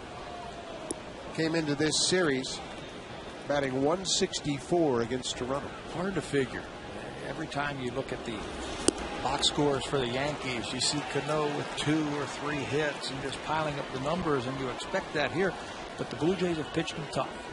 A lot of off-speed pitches, and they have got him out in front. He's 9 for 57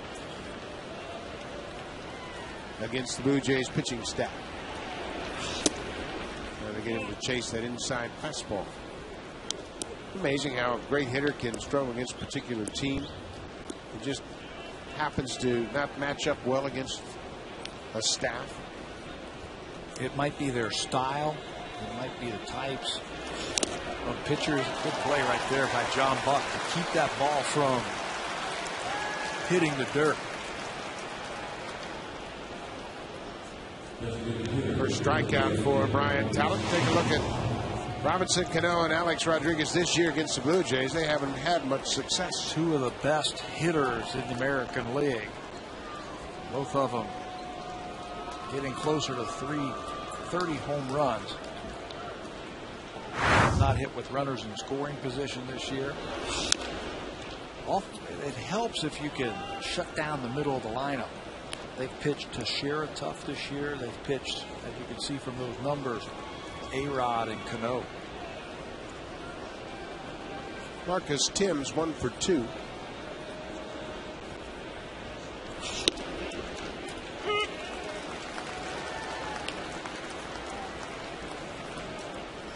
Alex Rodriguez always tough on the Blue Jays and has big numbers for his career against Toronto.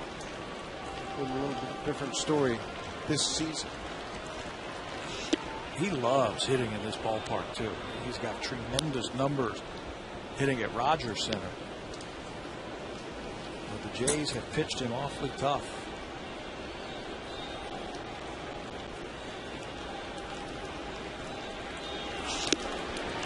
Now it strikes out Timms. Good inside fastball.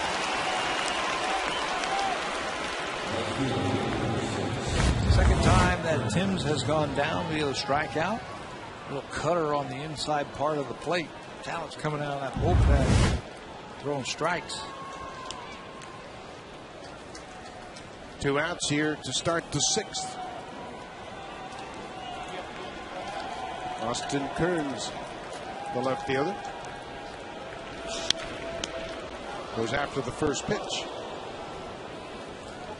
You mentioned Blue Jays hold a 8-7 advantage over the Yankees this year. It would be their first winning season against New York since 2000. Last year, Blue Jays won just 6 of the 18 games against the Yankees.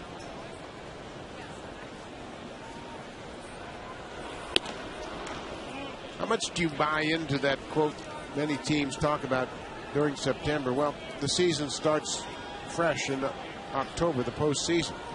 But if you're the Yankees, aren't you somewhat concerned with the way your pitching staff's going right now? I think everybody wants to have momentum as they go into the playoffs. You certainly don't want to be limping to the finish line. You want your play to be going on an upswing. And I think there has been some concern about the Yankees starting pitching. You read some of the papers in New York when they made the switch and who they were going to throw in this series. Ground ball, deep and short. Escobar not going to have time. Couldn't get much on the throw. Kearns runs well, but Escobar was deep in the hole, trying to make that one hop skip throw to first. Should be an infield hit for Kearns. Another play that he has been working on is if he goes to his right like this, go ahead and jump like Derek Jeter and make that throw. But he just can't get enough on it. It's not very accurate. You're not going to throw too many people out from where he was. He was well behind the third baseman when he made that throw. Infield single with 2 outs. Curtis Granderson homered, hit a home run deep to right field in the 5th. 24 home runs now for Granderson, and he had a groin injury that had him on the disabled list middle of the season. We had mentioned the adjustments that Granderson has made. What he's done is he's kept both hands on the bat, brought his hands in closer to his body, so he has a more powerful swing through the zone, and he's quieted his movement down. He's more compact with his swing. When he first came up, he was up on his front toe. His bat was high. You saw a lot of extra movement. He stood up straighter. Now he is spread out just a little bit more. You can see from the side shot how far spread out he is. But he's a lot quieter and tracking the ball a lot better. Talent strikes him out. Another good breaking ball. Brian Talent strikes out to solid. His first inning of relief here in the 6th. The Blue Jays lead it by 5.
Cincinnati Reds. He's here taking a good long look at the Yankees. Should the Reds and the Yankees meet in the World Series, Taylor will forward that intelligence to Cincinnati and Dusty Baker so that they can use it in creating their game plan. Team's always thinking ahead. This time of the year, you see a lot of scouts around different ballparks as their team. That's John Wilson, longtime scout with the Minnesota Twins. You can see writing notes, making sure they cover everything. Wilson was with the Yankees in Baltimore watching that series, and many teams now with teams in the postseason, they're going to track the other teams they might match up with during the postseason. And as the games get down and they get into those first and second rounds, the number of scouts will increase for each respective team.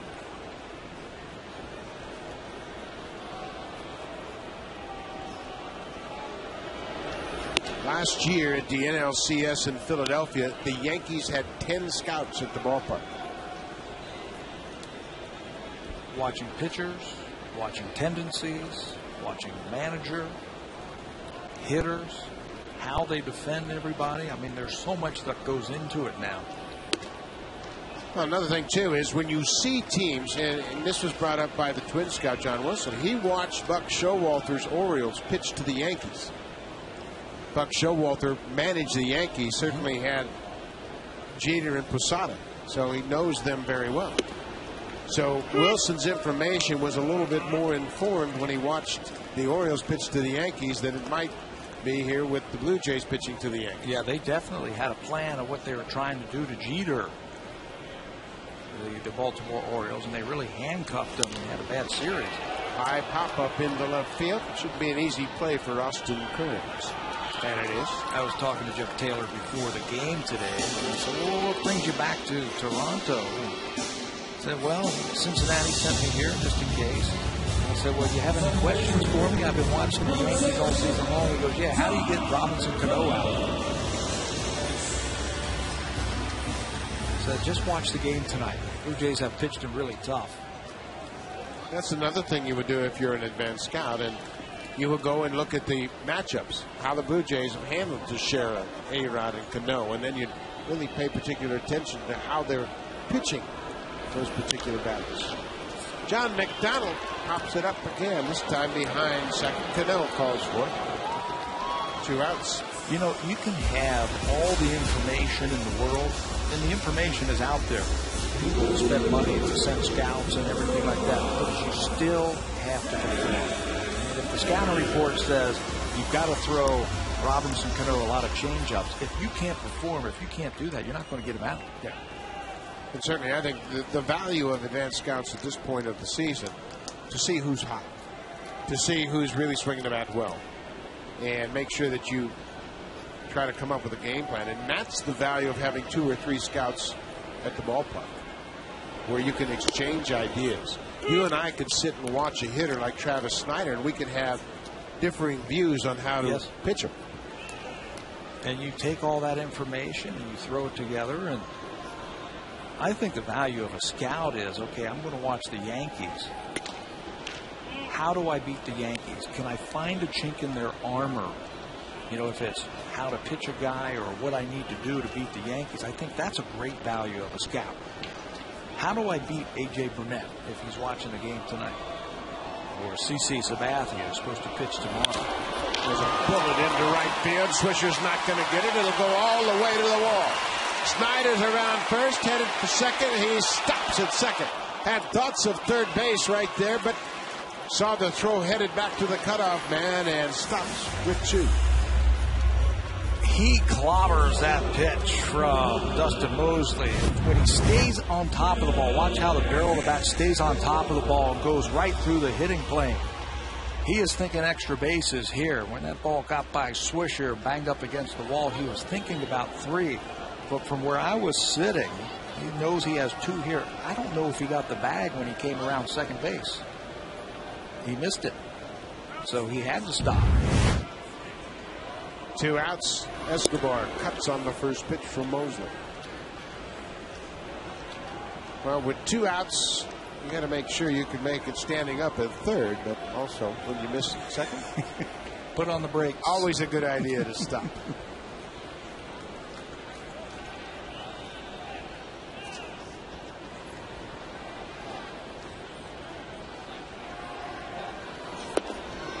Ball and a strike. Continuing to look around the rest of the American League East. Baltimore still leading Tampa Bay 1-0 top of the 7th. Boston ahead of the White Sox 3-0 top of the 4th. And as Yogi once said, it's not over till it's over. The Yankees understand that very well. I would think that the Yankees would want to get that home field advantage because playing in Yankee Stadium is so tough for a visiting team. They've got a great record playing at Yankee Stadium. 52-29 playing there. Joe Girardi knows that. But right now he's thinking about getting his team into the playoffs. When you think of the last two teams they faced in a division series, the Angels and the Twins, either of those visiting folks played well. This has popped up down the right field line. Swisher on the track makes the catch. Escobar's retired. Blue Jays strand a runner. We have played 6 here at Rogers Center. Blue Jays ahead 7-2.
For the Blue Jays, they now have 243 home runs on the season. Those friends are sitting there courtesy of TD Canada Trust. We're going to be down there in a couple of days, aren't we? Bring your glove. I'm bringing a net. We can get on the players from there, too. Catcher Francisco Cervelli leads off the 7th. Yankees scored 2 runs in the 5th. Made it a 7-2 game. Curtis Granderson hit a 2-run home run, his 24th homer of the season.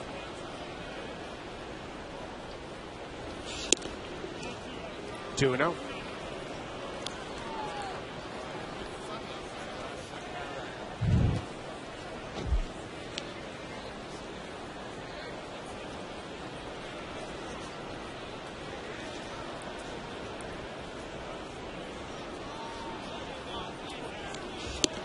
There's a strike.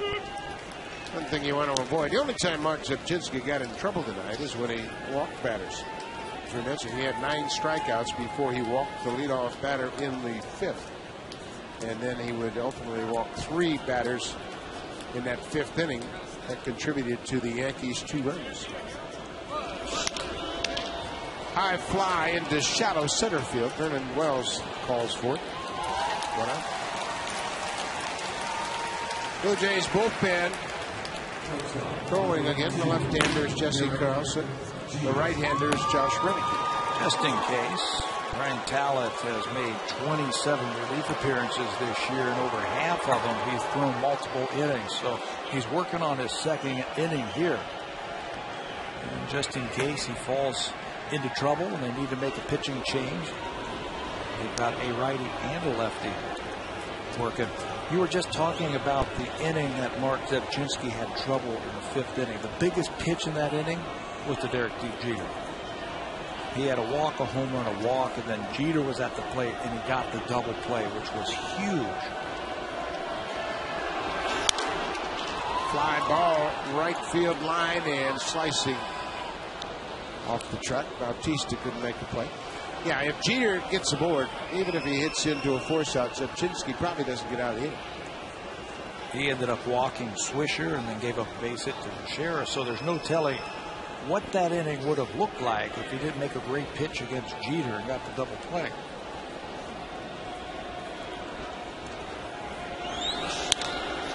Ground ball, plugs by Overbay. Talent there, not in time. Jeter, every single time he puts the ball in play, gives you everything he has, and right there it was enough to beat Brian Talent. He doesn't take anything for granted when he plays this game. The ball was hit hard to the right side, and Talent was late getting over there. Watch him break off the mound a little bit, just that little hesitation, and Jeter beats him to the bag. Well, Jeter beat him by half a step.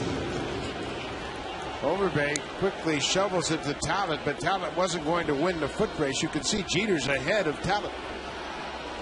A pitcher, what you want to do is you want to go over about 3/4 of the way up the line and then start making your way up the line. But Talent crosses over the line. It cost him a half a step there. It might have cost him an out. Nick Swisher takes the ball down. The one thing about Derek Jeter, you can count on him giving you everything he has. I don't care if he got in at 4 in the morning or had a good night's sleep. That's what he does. And he beat Brian Talent to the bag at first. Base hit into left field. Escobar timed his jump perfectly, but it was just beyond his reach. Swisher has his first hit. And something as simple as beating out an infield single can spark your ball club. He doesn't hustle down that line. It's 2 outs, nobody on.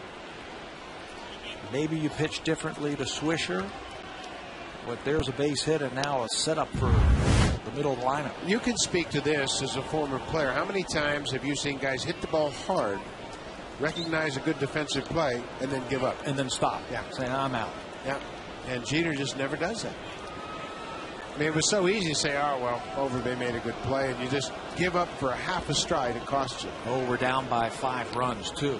There's only 2 players that I've seen for their entire careers that when they came on a baseball field and gave it everything they got, no matter the situation, the outs, anything. It was Derek Jeter and Pete Rose. Pete Rose never took a play off. Same type of player. Ground ball back to the mound, he's hustling all the way to first base. 2 on, 1 out. Mark Teixeira swings and drives it to center field. This ball is hit hard. Wells at the track. Home run, Teixeira. A 3-run home run. And the Yankees have made it a 2-run game.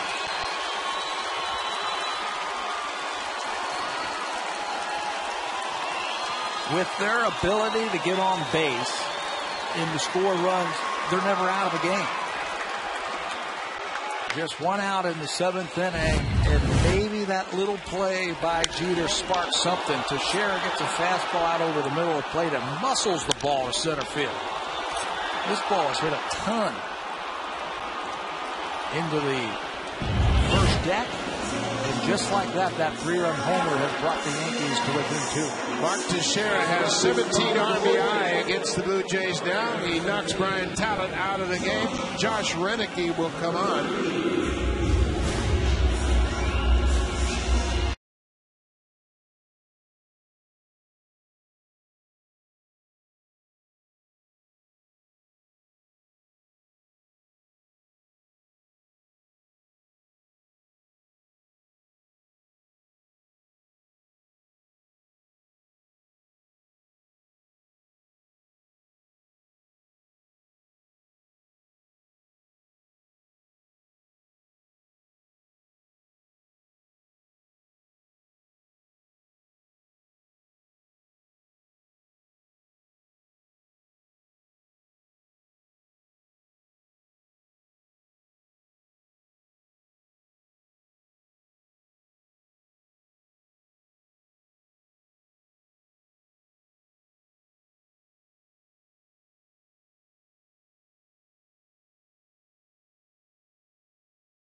1-0. Last time we saw him was a couple of days ago against Boston also.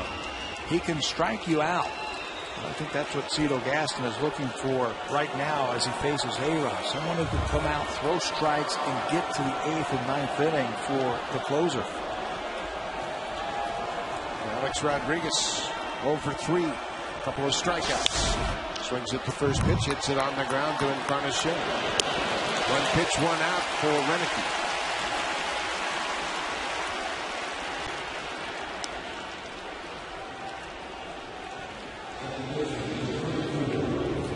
Cito Gaston has popped out of the Blue Jays dugout. He's made the call. He's got the left-hander ready. Brian Talent had a very good first inning in the 6th, but the infield single by Derek Jeter set up a 3-run home run by Mark Teixeira. Josh Renicky gets his man. And now Jesse Carlson will come out of the bullpen to face Robinson Cano. Blue Jays clinging to a 2-run lead.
Provided by Stats Inc. Music provided by Universal Canada.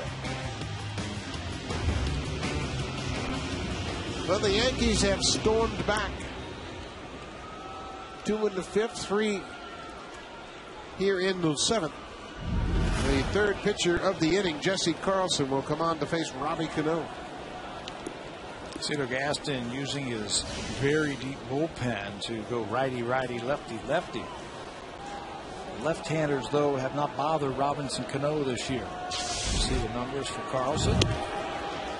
Robbie Cano has hit 13 home runs against left-handed pitching this year. 15 against the right-handers. He's hitting very respectable 285 versus the lefties also. Breaking balls outside, a ball on the strike.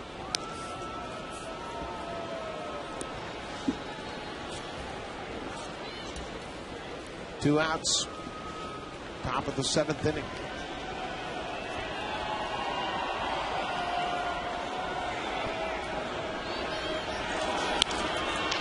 Base hit left field. Cano continues to swing the bat well against the lefties. And now Marcus Timms will come to the plate.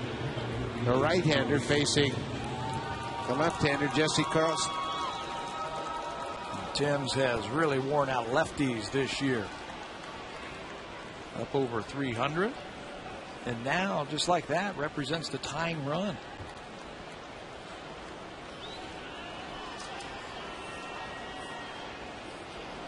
Timms against the Blue Jays this season. 1 for 3 tonight. Came into the game batting .480. He's 13 for 28.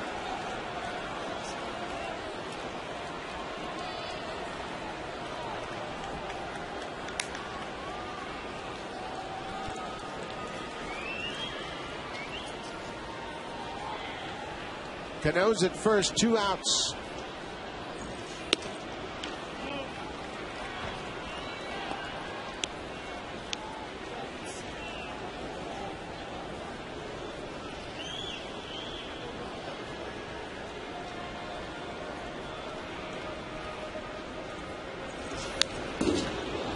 Fouled straight back to the screen. Not much of a lead for Cano over there.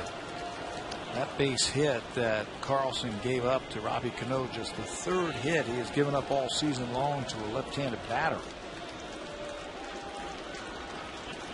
Again, lefties don't bother Cano.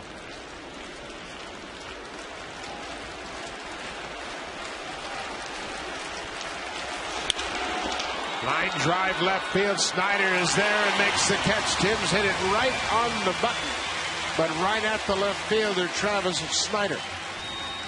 Timms continues to swing the bat well against the Blue Jays. This time he's retired. 7-5 Blue Jays.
His record 4-5, a very good earned run average of 377. He has been the main setup man for the Yankees this season. He's got a very good fastball right over the top. He's also thrown in a save, 1 for 3 in save opportunities this year.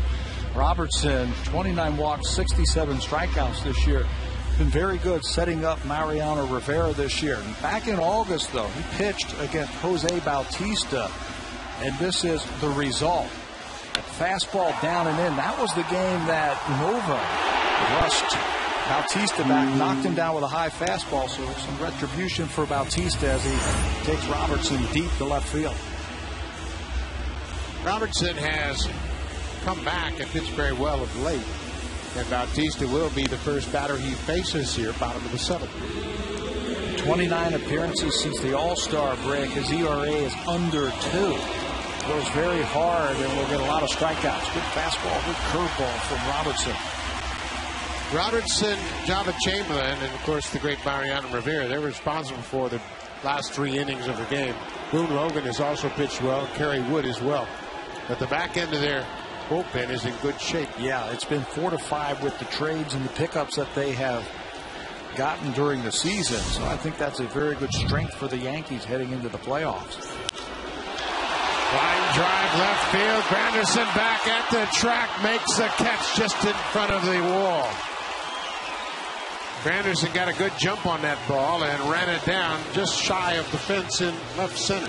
It caught Jose Bautista just a little bit on the inside part. They wanted the ball away, but it came in and he just couldn't get the full extension that we have seen him hit this year, and it just goes as a long fly ball to center field.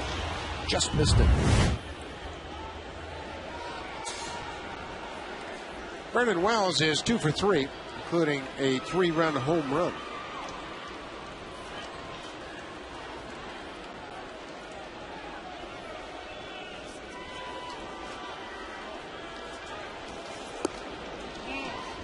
Fastball down.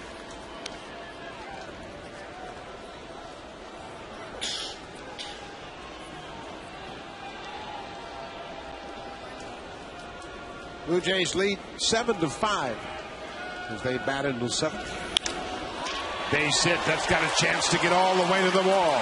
Brendan Wells around first. He's headed for second. Granderson on the warning track. Gets it in. Here goes Wells for third. The throw from Cano. Got him. A little bit of a hesitation around second. Robinson Cano has a cannon, and he threw out Wells from right center. A good try, though, for Wells. Trying to get to third base with less than 2 outs, but it's hard to run on Robinson Cano. The Yankees performed the cutoff and relays perfectly to get Wells. This ball is hit into the gap in right field.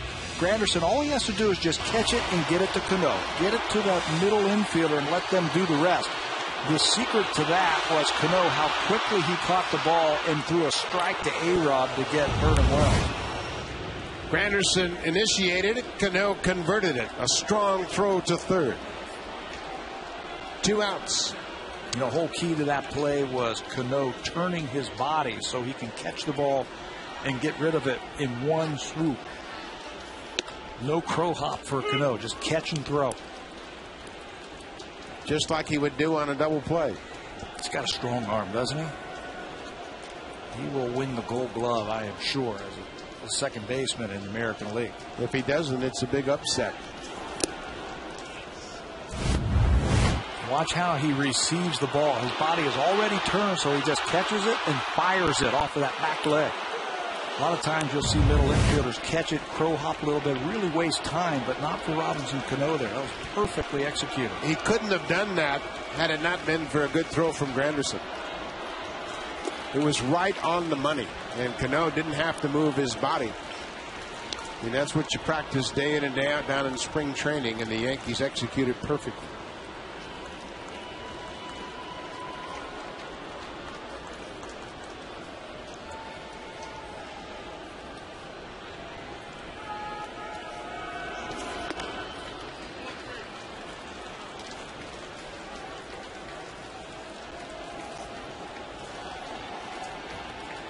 Three-one count to Lyle Overbay. A 2-run game, bottom of the 7th inning.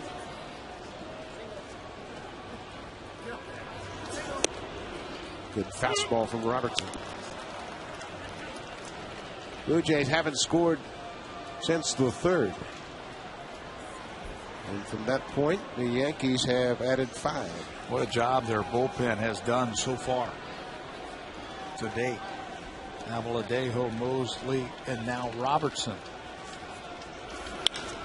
Overbay goes the other way, but there's Austin Kearns who will take it on the line. And Overbay lines out to end the 7th. We have played 7 innings here at Rogers Center.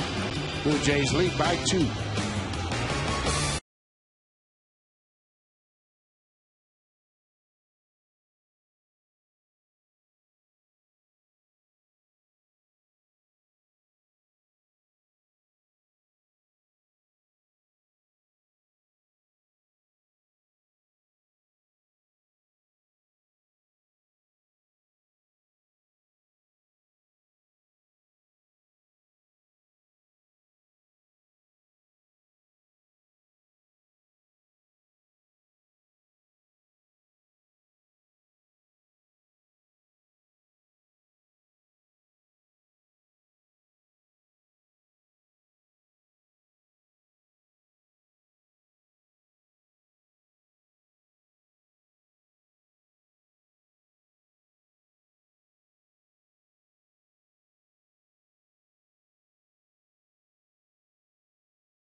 Ranking can be this comfortable.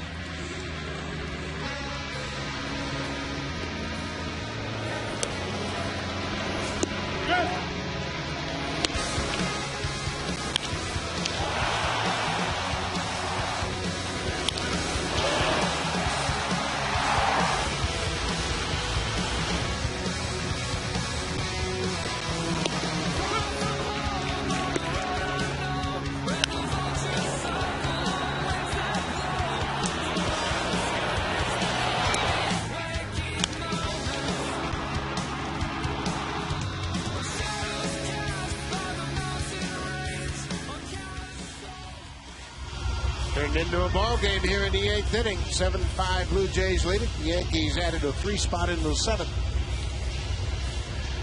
Scott Downs has come out of the Blue Jays bullpen. He'll start things off here in the 8th.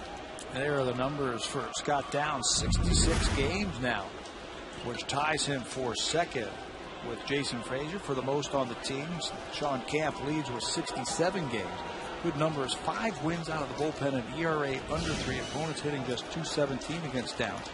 Throw in 24 holds for the left-hander, which ties him for 4th in the American League. He's had a very solid season.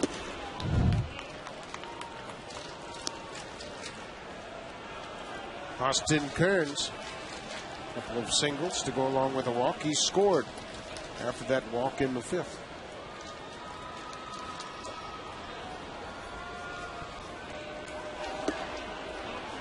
Two and 0. This is what the Yankees do very well. They make you work.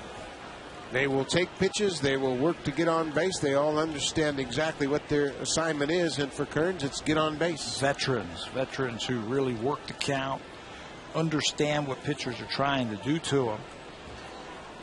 The Yankees #1 in on-base percentage in the American League. There's a strike, 2-1.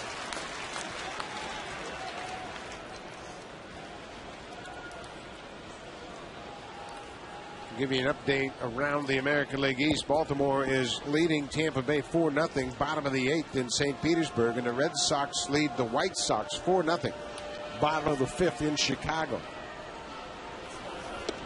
Good curveball. 2-2.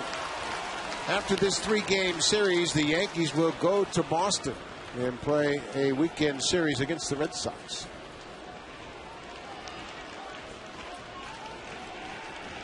The Yankees will have Thursday off.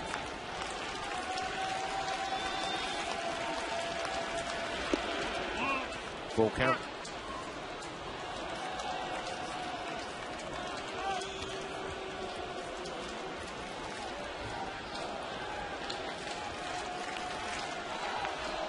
The Yankees currently second to Tampa Bay in the American League East by a half a game. They would be the wild card team as we speak. Cut on and missed. Good sinker down and in. Downs strikes out Kearns. So much easier if you can get that first batter. Scott Downs has done a good job of that first batter efficiency this season. 49 out of 66 batters he has retired that first batter efficiency.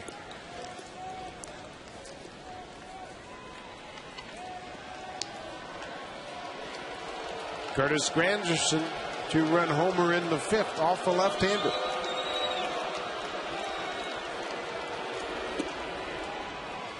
Boy, he looks so much better at the plate.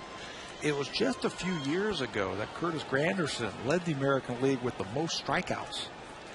Wild swinger, but he would have good production and he'd have some decent numbers, but he just struck out so many times. You don't see that from him now. Good fastball, 1-1. What would Cedar Gaston say about Granderson?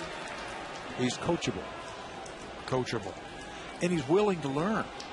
How many guys who have spent, 5 or 6 years in the major leagues and who've had great success like he has, a couple of 30 home run seasons. Someone comes up to you and says, hey, what do you think about this? A lot of time guys will just say, hey, leave me alone. I know what I'm doing. Give you the Heisman.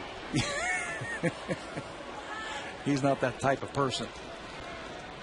You have to think what the motivation is for a coach, and all it is to try to make you better.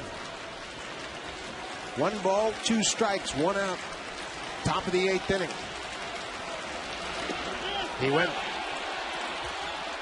Throw to first base, and Granderson's retired. 2 strikeouts in the inning for Scott Downs. He's hit a home run tonight, but he's also struck out 3 times. The lefties have pitched him tough. When they got the 2 strikes, they bounced that breaking ball to him or kept it away from him. He just can't hold up. That side shot shows how he went around.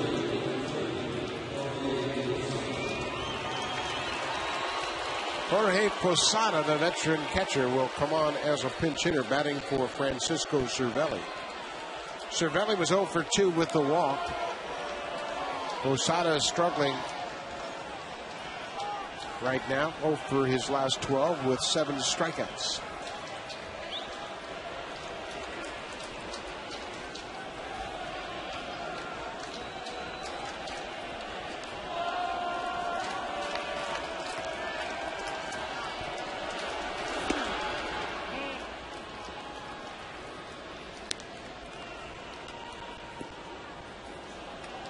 There are his numbers against Scott Downs this year as a pinch hitter. He's 1 for 11 for Joe Girardi's team. That one hit, a home run.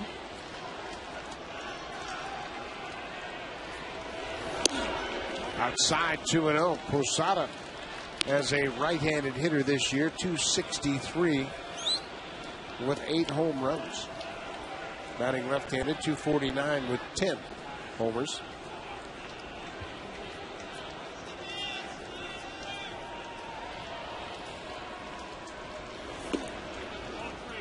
Rayano. Derek Jeter is on deck. No action in the Blue Jays bullpen. Jeter started the rally in the 7th with a 1-out infield hit when he beat Brian Talent to the bag in a foot race.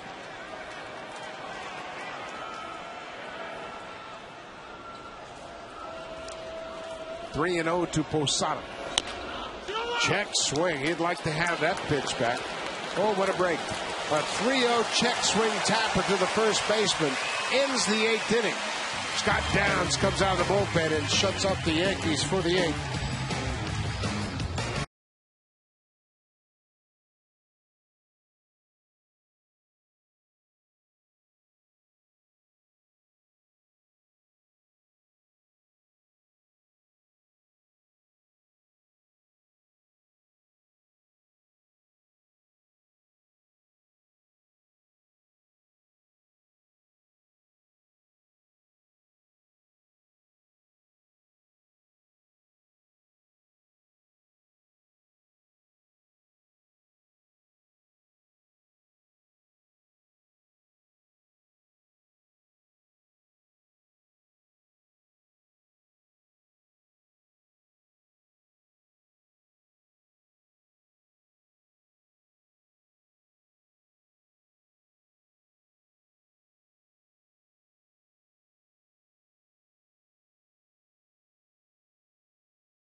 Burger King, home of the Whopper. Mark Zepchinski had it working in the 2nd, 3rd, and 4th innings. He ends up striking out 6 straight Yankee batters. Some good ones, too. Derek Jeter in the mix, Swisher, Teixeira, and A-Rod. Those 6 straight strikeouts by Mark Zepchinski ties a team record for the Blue Jays for most consecutive strikeouts.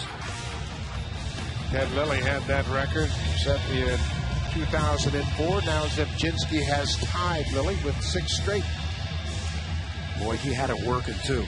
Every one of his pitches had good snap to it and throwing it for strikes. He was getting ahead. Good sign for Zepchinski. Jorge Posada takes over behind the plate. He pinched hit last inning for Cervelli and now will take his spot behind the plate. Yankees trail by 2. Blue Jays batting in the bottom of the 8th inning. John Buck's had another good night at the plate. He is 2 for 3. He's homered and driven in 2 and scored 2. 19 homers, a new career high for John Buck.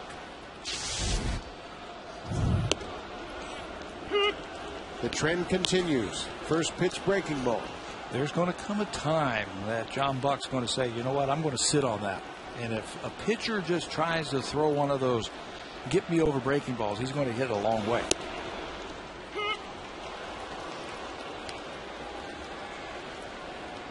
Oh, 1-2.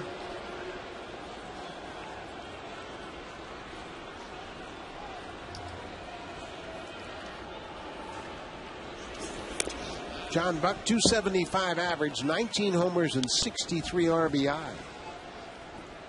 He signed a one-year contract with the Blue Jays, and he has the opportunity to test the free agent market.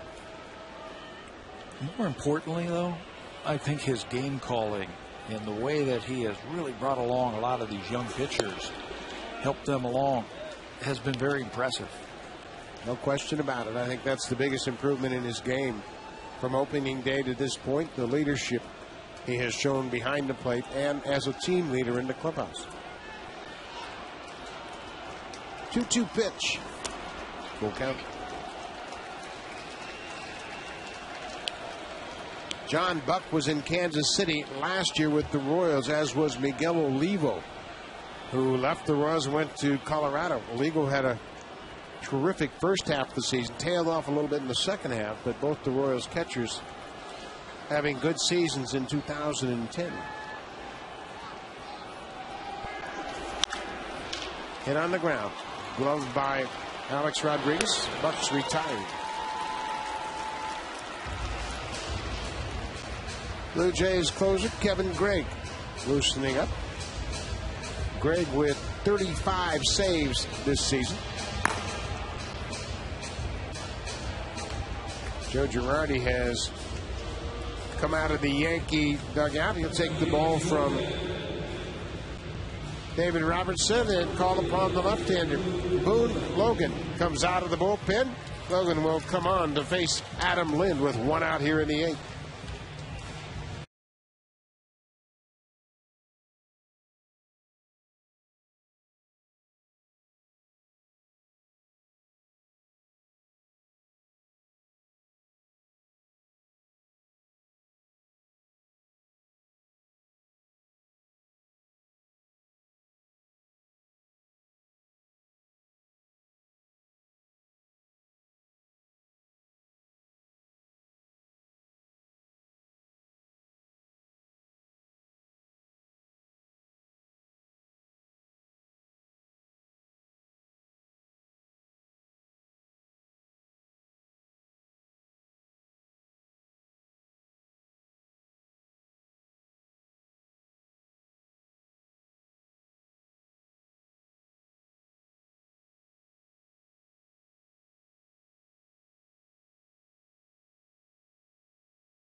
Look at those numbers in 48 games. He was acquired along with Javier Vasquez in exchange for Melky Cabrera, Mike Dunn, and a minor leaguer from the Atlanta Braves. A left-hander that you can count on out of that bullpen. There was a time this year that he went 25 consecutive appearances that were scoreless. They have another lefty down there, Royce Ring. Logan has come out and pitched great baseball for the Yankees, an ERA under 2 since the All-Star break. Adam Lind 0 for 4 against Boone Logan.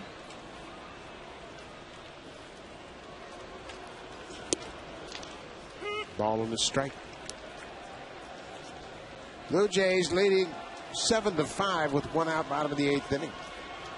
Mark Zebchinski is the pitcher of record. He would improve his record to 3-4 and give him his first win against the Yankees. nasty. 95 on the block. You bringing that left-hander out of the bullpen, you got one job: get the lefties out, and he has done that this year. He has given up only 15 hits all season long to a left-handed batter. Pop down the left field line. Alex Rodriguez on the warning track and makes the catch. 2 outs.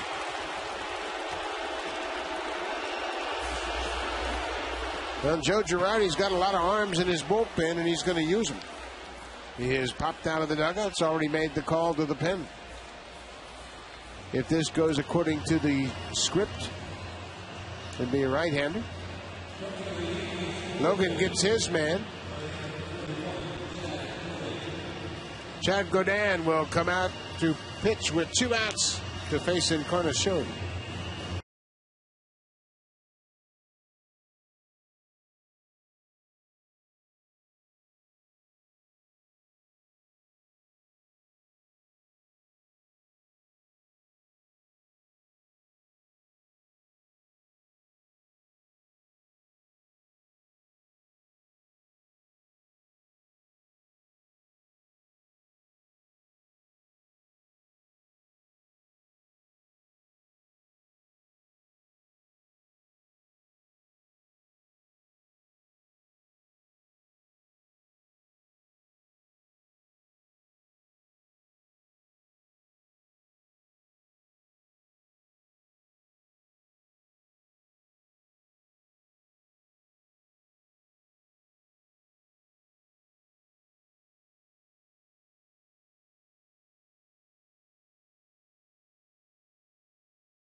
Encarnacion, the former Blue Jay.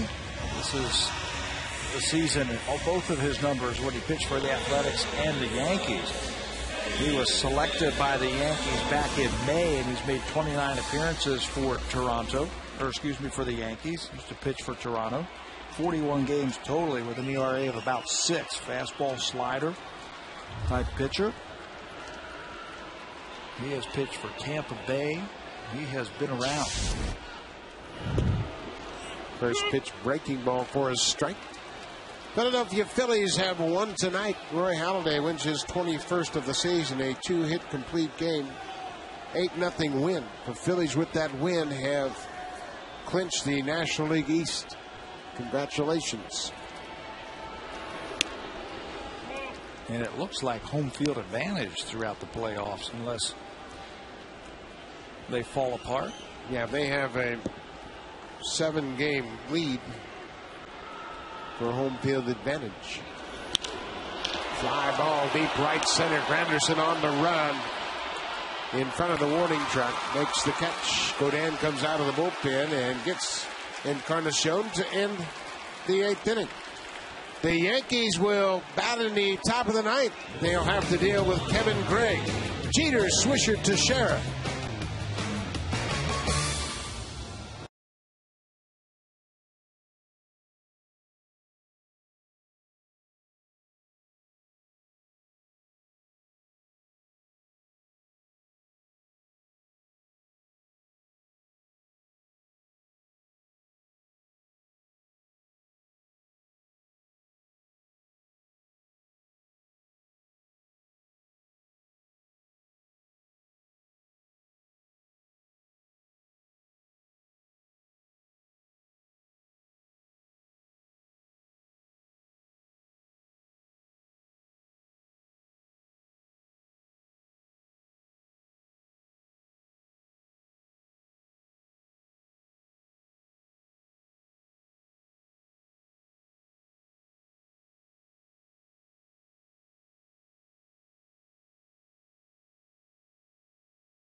Kevin Gregg comes on to work the ninth. He's looking for his 36th save of the season. Trots those 35 saves out there, which is good for 5th in the American League.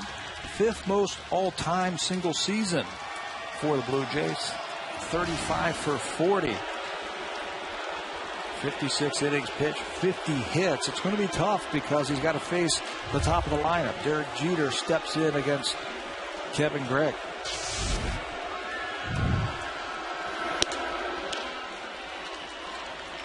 Jeter, Swisher, and Teixeira, top 3 in the order.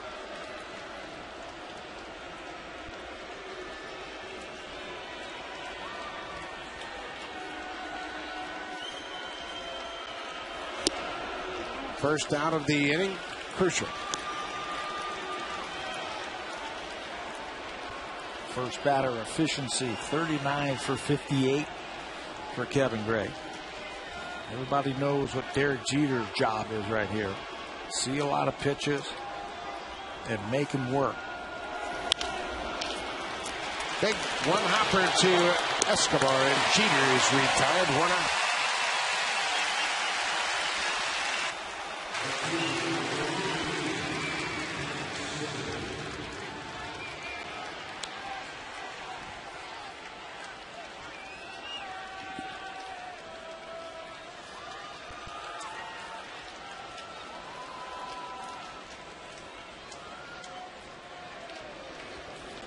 Yankees trail by 2.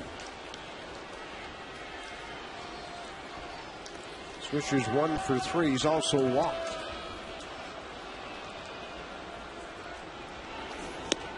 First pitch strike. When Kevin Gregg has a couple of days off, his fastball's got a little bit more giddy up to it. He has not pitched now for 3 days. And you can see he's coming out throwing strikes. Last worked on Friday. Came into that ball game on Friday and struggled with his control through 26 pitches in 2/3 of an inning. And was taken out of the game. Jesse Carlson came on to pick up the save.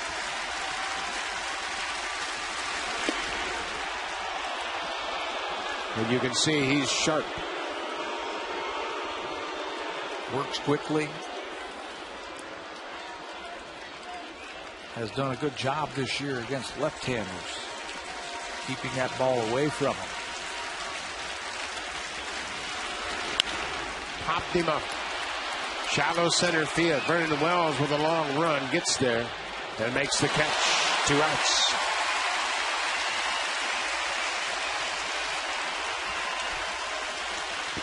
Yankees are down to their final out.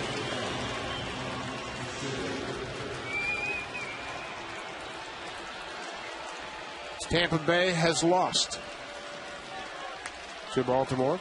They were shut out 4-0. Brian Mattis, the winning pitcher. Mark Teixeira takes one outside.